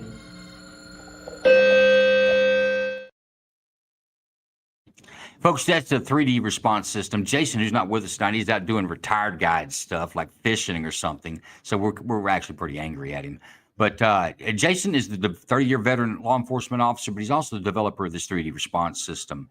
It is a wonderful system. It's Vineyard Child School. 100% chance it's going to save lives in the event that lightning strikes and some crazy person goes there to take a child's life. It provides pre-care, identifying people or children that could be an issue and having a protocol to deal with that. It provides a response in case it does happen. A lot of the past recent child or school shooters, I won't say child shooters, school shooters that haven't even gone to the school that they committed the violence at. So it's not necessarily that it'll be the student that you go to school with that this happens, maybe. But 3D response, no matter what the situation is, it provides a ballistic response. In other words, children and staff have a place to be, not to be shot, and it gives time for schools to react. If you go to Uvalde, 3D response was there. With the time there was almost 3 minutes from the first 911 call until the jackass entered the school. In that time period, in 60 seconds, 3D response can lock down the school and have everybody behind ballistic protection in a door that they can't open and they can't blow through it. So with Uvalde, that tragic situation down there, if 3D response had been in place, you wouldn't have lost one child's life. They would have locked down before he'd gotten inside the school because he started shooting outside. With that, we're going to go real fast into this. The case 5 is kind of long. We're going to have us an after party space. I hope all of our jury members will join us in there because that's where we're going to discuss this next one. We're not going to have time to do anything else. But Big Ron, roll that last can, number 5.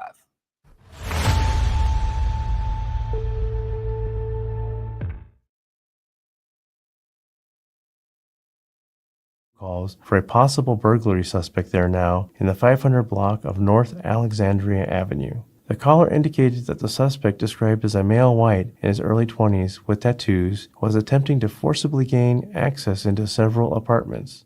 Here are the 911 calls and the corresponding radio broadcasts.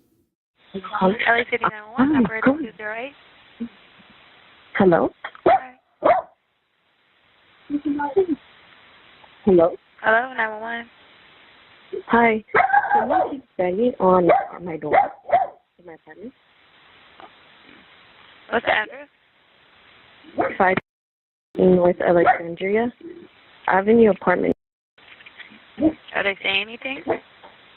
No, they're just banging on the door. Have you tried looking? And it's like they won't open it. Okay. Are you able to see through like the peephole or any type of window? Oh, they're tapping on the door.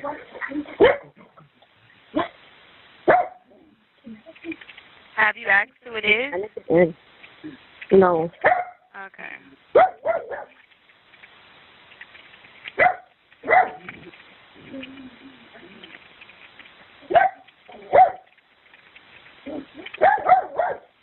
Hello? I'm here. I'm sending officers to the location. Yes. Yeah, they're just like banging on the door. I don't understand why. They're opening it. What's your first name? My first name is. Second name is. This is a good callback number for you. Yes. Yes. And you haven't. They haven't said anything, right? No, they haven't. They're just opening the door. Trying to open the door. Okay. Yes. All right. All right. We're gonna go ahead and send officers to the location. Okay. Okay. All right. Thank you. Thank you. Anyway, report unit impossible 459. Suspect there now. 5 North Alexandria Avenue. Unknown suspect banging and knocking on the PR's apartment door, attempting to gain access inside. Let's go to incident 0533 RD 211. LA City 911, operator 806. Hello. Hello?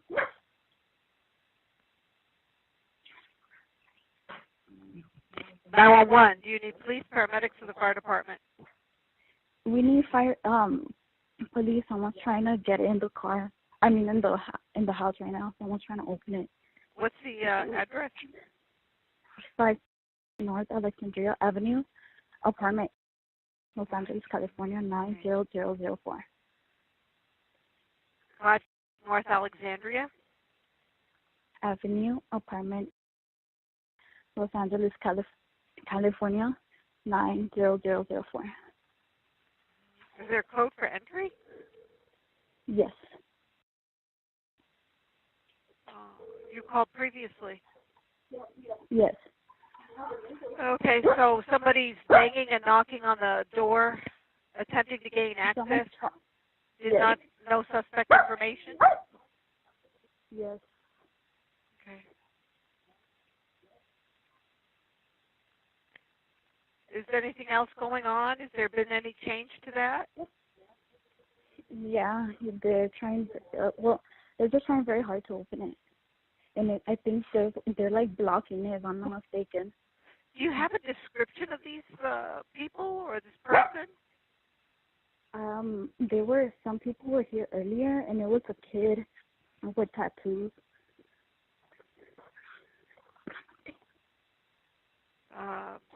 Okay, was he black, white, Hispanic, Asian? White. We want to say white. I don't know. I'm not too sure. I didn't see. Maybe a young kid. I don't know. What would you put the age at? Maybe like in his early 20s.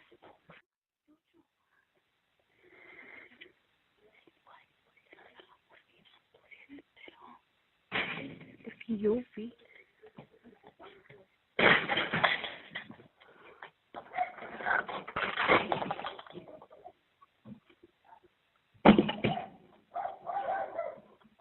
Please help. Did he get inside? Yes.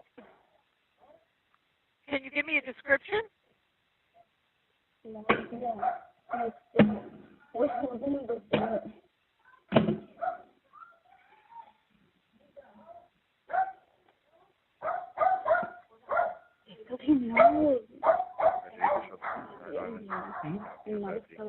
Rampart units to 2891, 2891. Your possible 459 suspect there now at 5 North Alexandria is being upgraded to code 3 apartment. Suspect is a male white, early 20s with tattoos. Stand by for additional. Incident 533 and RD 211. Is he still banging on the door? Yes, he already broke it.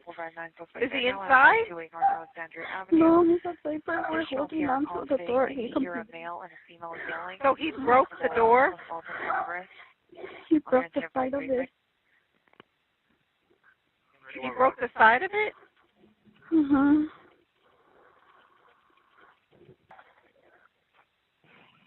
.290 and Rampart units responding to Alexandria. Per my PR, she stated the suspect broke the side of the door. He's not in,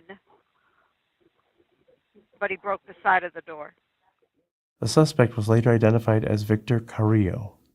Upon arrival to the location, the officer saw Carrillo standing outside of an apartment on the second level, armed with a knife, and began to give him verbal commands to stop his actions and come down to the first floor. However, Carrillo did not comply with the officer's commands.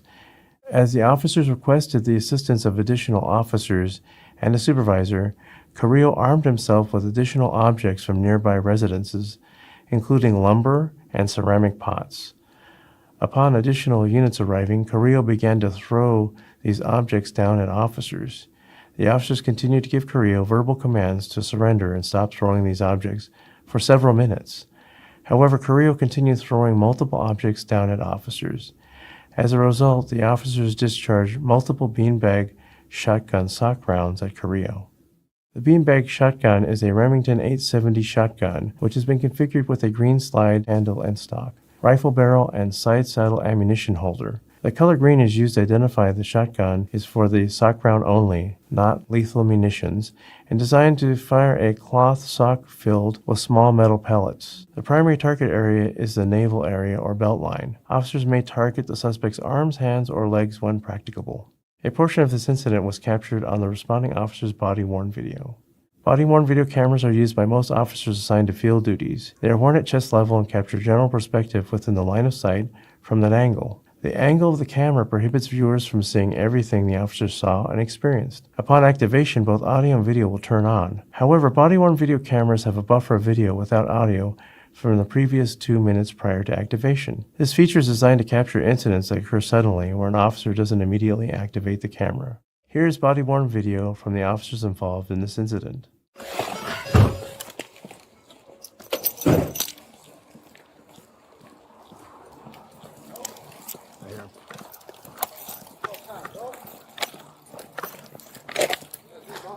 Hey, get down. Get down now. Get down. What are you doing? All right, get down now. Get down and we'll talk. I'm not playing with you. Get down. Put that shit down. Get down. Hey, oh, bro. Get down and we'll talk right now. 91, I got eyes on the suspect. You think I'm cooperative?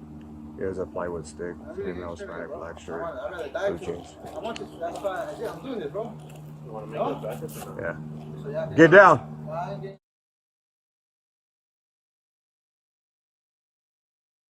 Get down now, bro. Don't throw that shit. You better not throw that shit. You better not throw that shit. Now you know right now. Get down. Any unit of the 291 requesting backup unit supervisor for 415 Mountain Pike, North Alexandria Avenue. Female Hispanic, black shirt, blue jeans with a plywood stick. Hey, you're gonna get shot. Hey, you're gonna get shot. You're gonna get shot. Airspace speed overhead. They got people. Drop that, you're gonna get shot. Drop that shit. Feedback, stand by.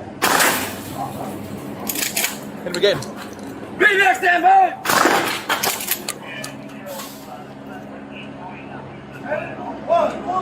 Don't throw that shit. You're gonna get shot.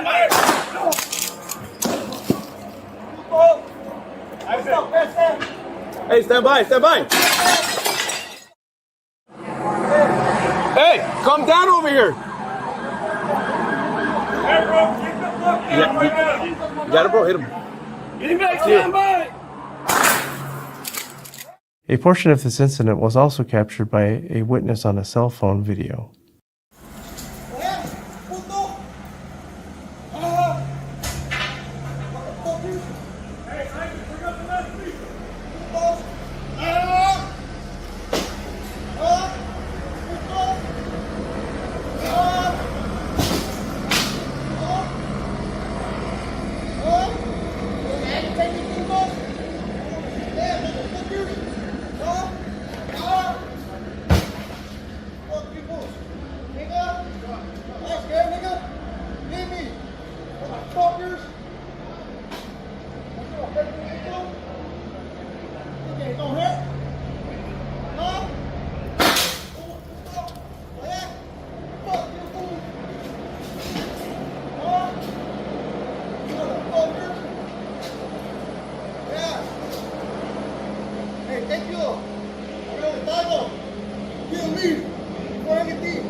Carrillo continued to not comply with the officer's commands by continuing to throw several more objects down at officers.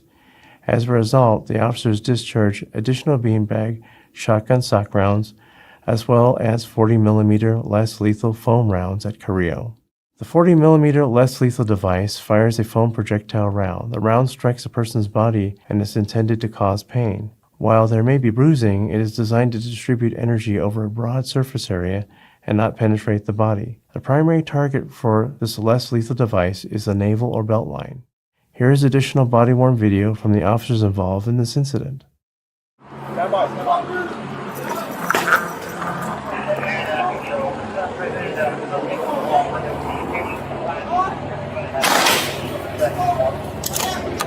Take it, bro.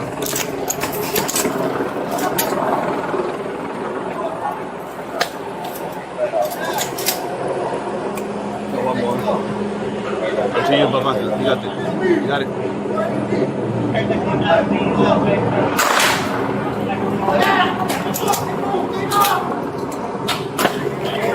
Yeah, stand by. Hey, we're all supposed to go to last week.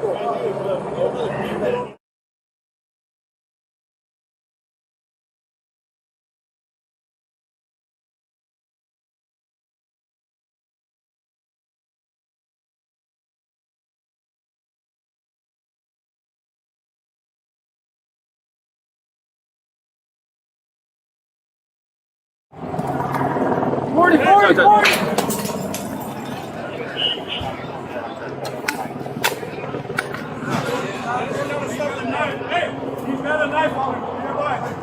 After being struck by less lethal munitions, Carrillo fled down the passageway, broke a window to a nearby apartment, and forced his way inside. Here is an additional 911 call and corresponding radio broadcast. Hello? Hello? Hi, can you please inquire for a minute?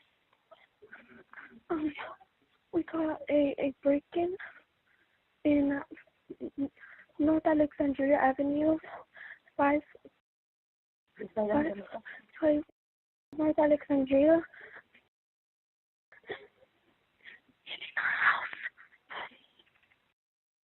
Somebody's inside?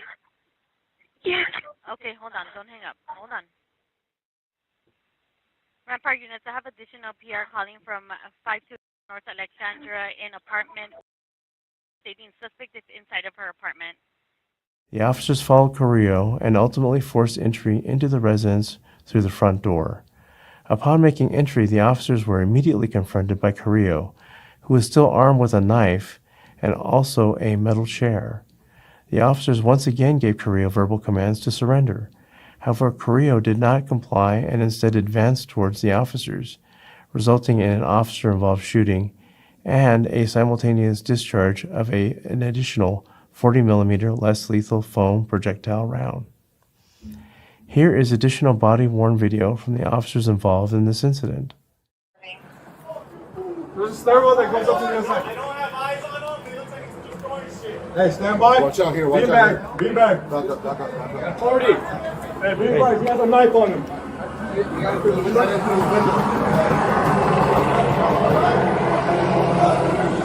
Yeah, that apartment complex directly. That's good. Is this connected? Yeah. I think so. It's a wall right here. It's probably this is the wall, right? This wall go all the way through, is it? He's right here, bro. He's right here. He's right here. Yeah. Hey, check it. Hey, check it. Come on, with you. Any referee, you know what the shield? Hey,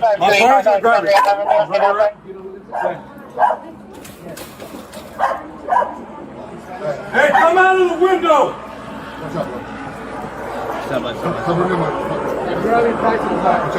Hey, come back. My Hispanic family in there. Okay. Hey, Jimmy, you want to pull back, bro? Hispanic people. Yeah, it's too much for these people in there. Suspect out of here,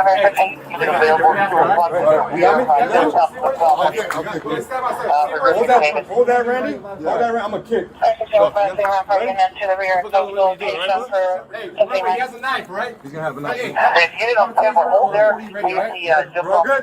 We're all good. 40 up. Hey, it's too much. It's too. Everyone chill. Yeah. We're all good. Hey, hold up. Hey, step on out. And to respond to the rear of the location identified. Hold that, yeah, go ahead. Rampart units, I have additional PR calling from 5 North Alexandria in apartment. Speaking suspect is inside of her apartment. Come out. Stand by. Come out. Hey, come out. Come out now. Come on now. You're gonna get shot. Come on. 40 up. He's got a little armor on him. Yeah. Got a 40.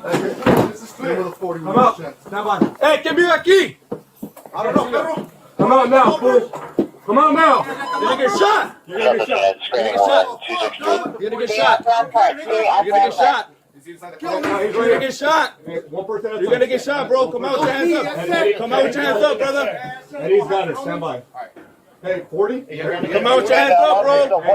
Come out with your hands up, man. Come over here. Come out with your hands up, bro. Come over here. Come out with your hands. Hey, 40 up. 40 up. Put that. We don't want to hurt you, Joe. Hit him. Hit him. Watch out. I gotta move up. I gotta move up. Don't go too far. I got the gun right here. I can't see him. I can't see him. I can't see him. No, stand by. He's right here. Come back.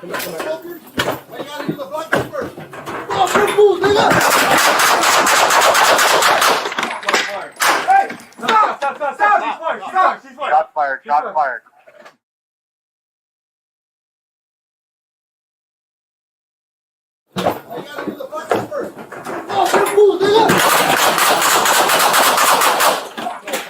Hey! Stop!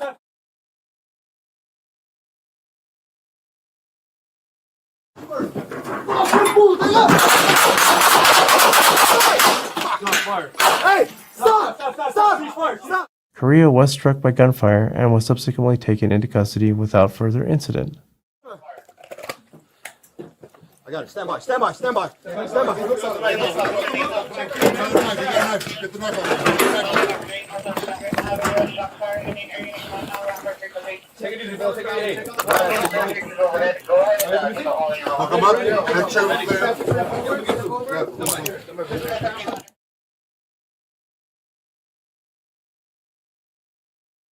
Following the officer-involved shooting, the officers were able to locate and safely secure the residents of the apartment. North Alexandria Avenue, shots fired. Any air unit come in on rapid frequency. Take it easy, bro. Take it easy. Overhead. Go ahead and all your roll. Ready. I'm gonna get them. Stand by. Stand by, bro. Roger. I got you, Eddie. Behind you, bro. Make sure the family's good, bro. Like a kill officer still gonna be inside their apartment. Hey, policía! Out of my view. Policía! Officer is still inside the apartment. Policía! ¿Están bien? ¿Todo bien? ¿Todo bien? ¿Es la policía? Hey, you guys are good. Hey, it's the police. You get an RA roll, male, 35 years old, 30 years old. ¿Están bien? ¿Están bien? ¿Todo bien? ¿Ok? ¿Están golpeados? ¿Están golpeados? ¿Alguien? ¿Ocupan una ambulancia? Estamos bien. Ok. Tranquilo, ¿ok?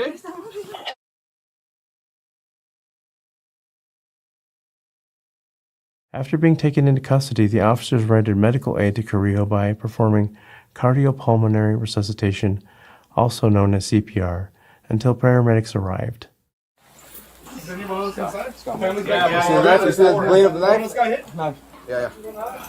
Hey, get that knife out of the way real quick. We're good. Everyone's good? Hey, see if you could, hey, I'm gonna check downstairs if anyone got hit. do some compressions if you can, if he's not breathing. Come on.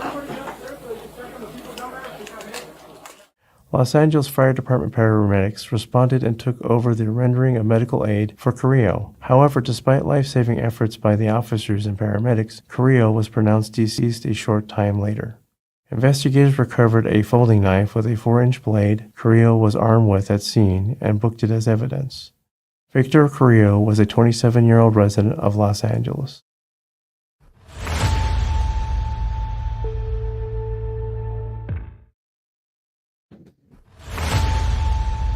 Oh, I think we double tapped that. There we go, folks. That is your last and final case. We're actually going to discuss this in the after party. I think our friend Doc's got one open. I'll drop it for our jurors. I'll drop it in the DM group we've got there. But we'll talk about this in the after party on X Space. Even though X won't let me broadcast on X, I'll still do a space there until I figure out another place to go. A little upset about that.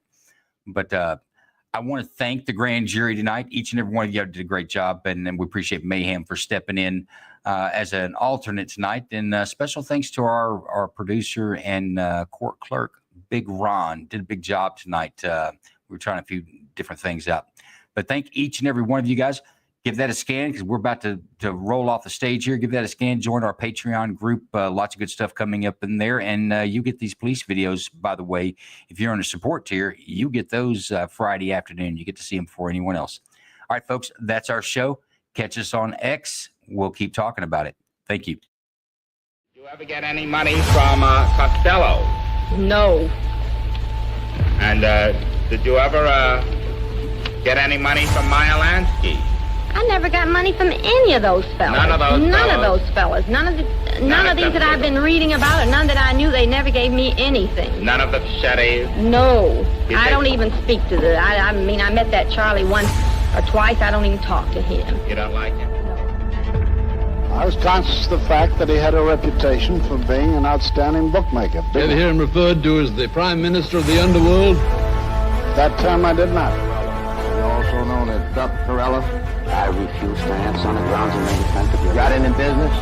I refuse to answer on the grounds of attempted criminal. You have any profession? I refuse to answer on the grounds of made. Have any occupation? I refuse to answer on the grounds of made. Are you? An incarcerated individual's use of institutional telephones constitutes consent, and your calls may be provided to law enforcement agencies.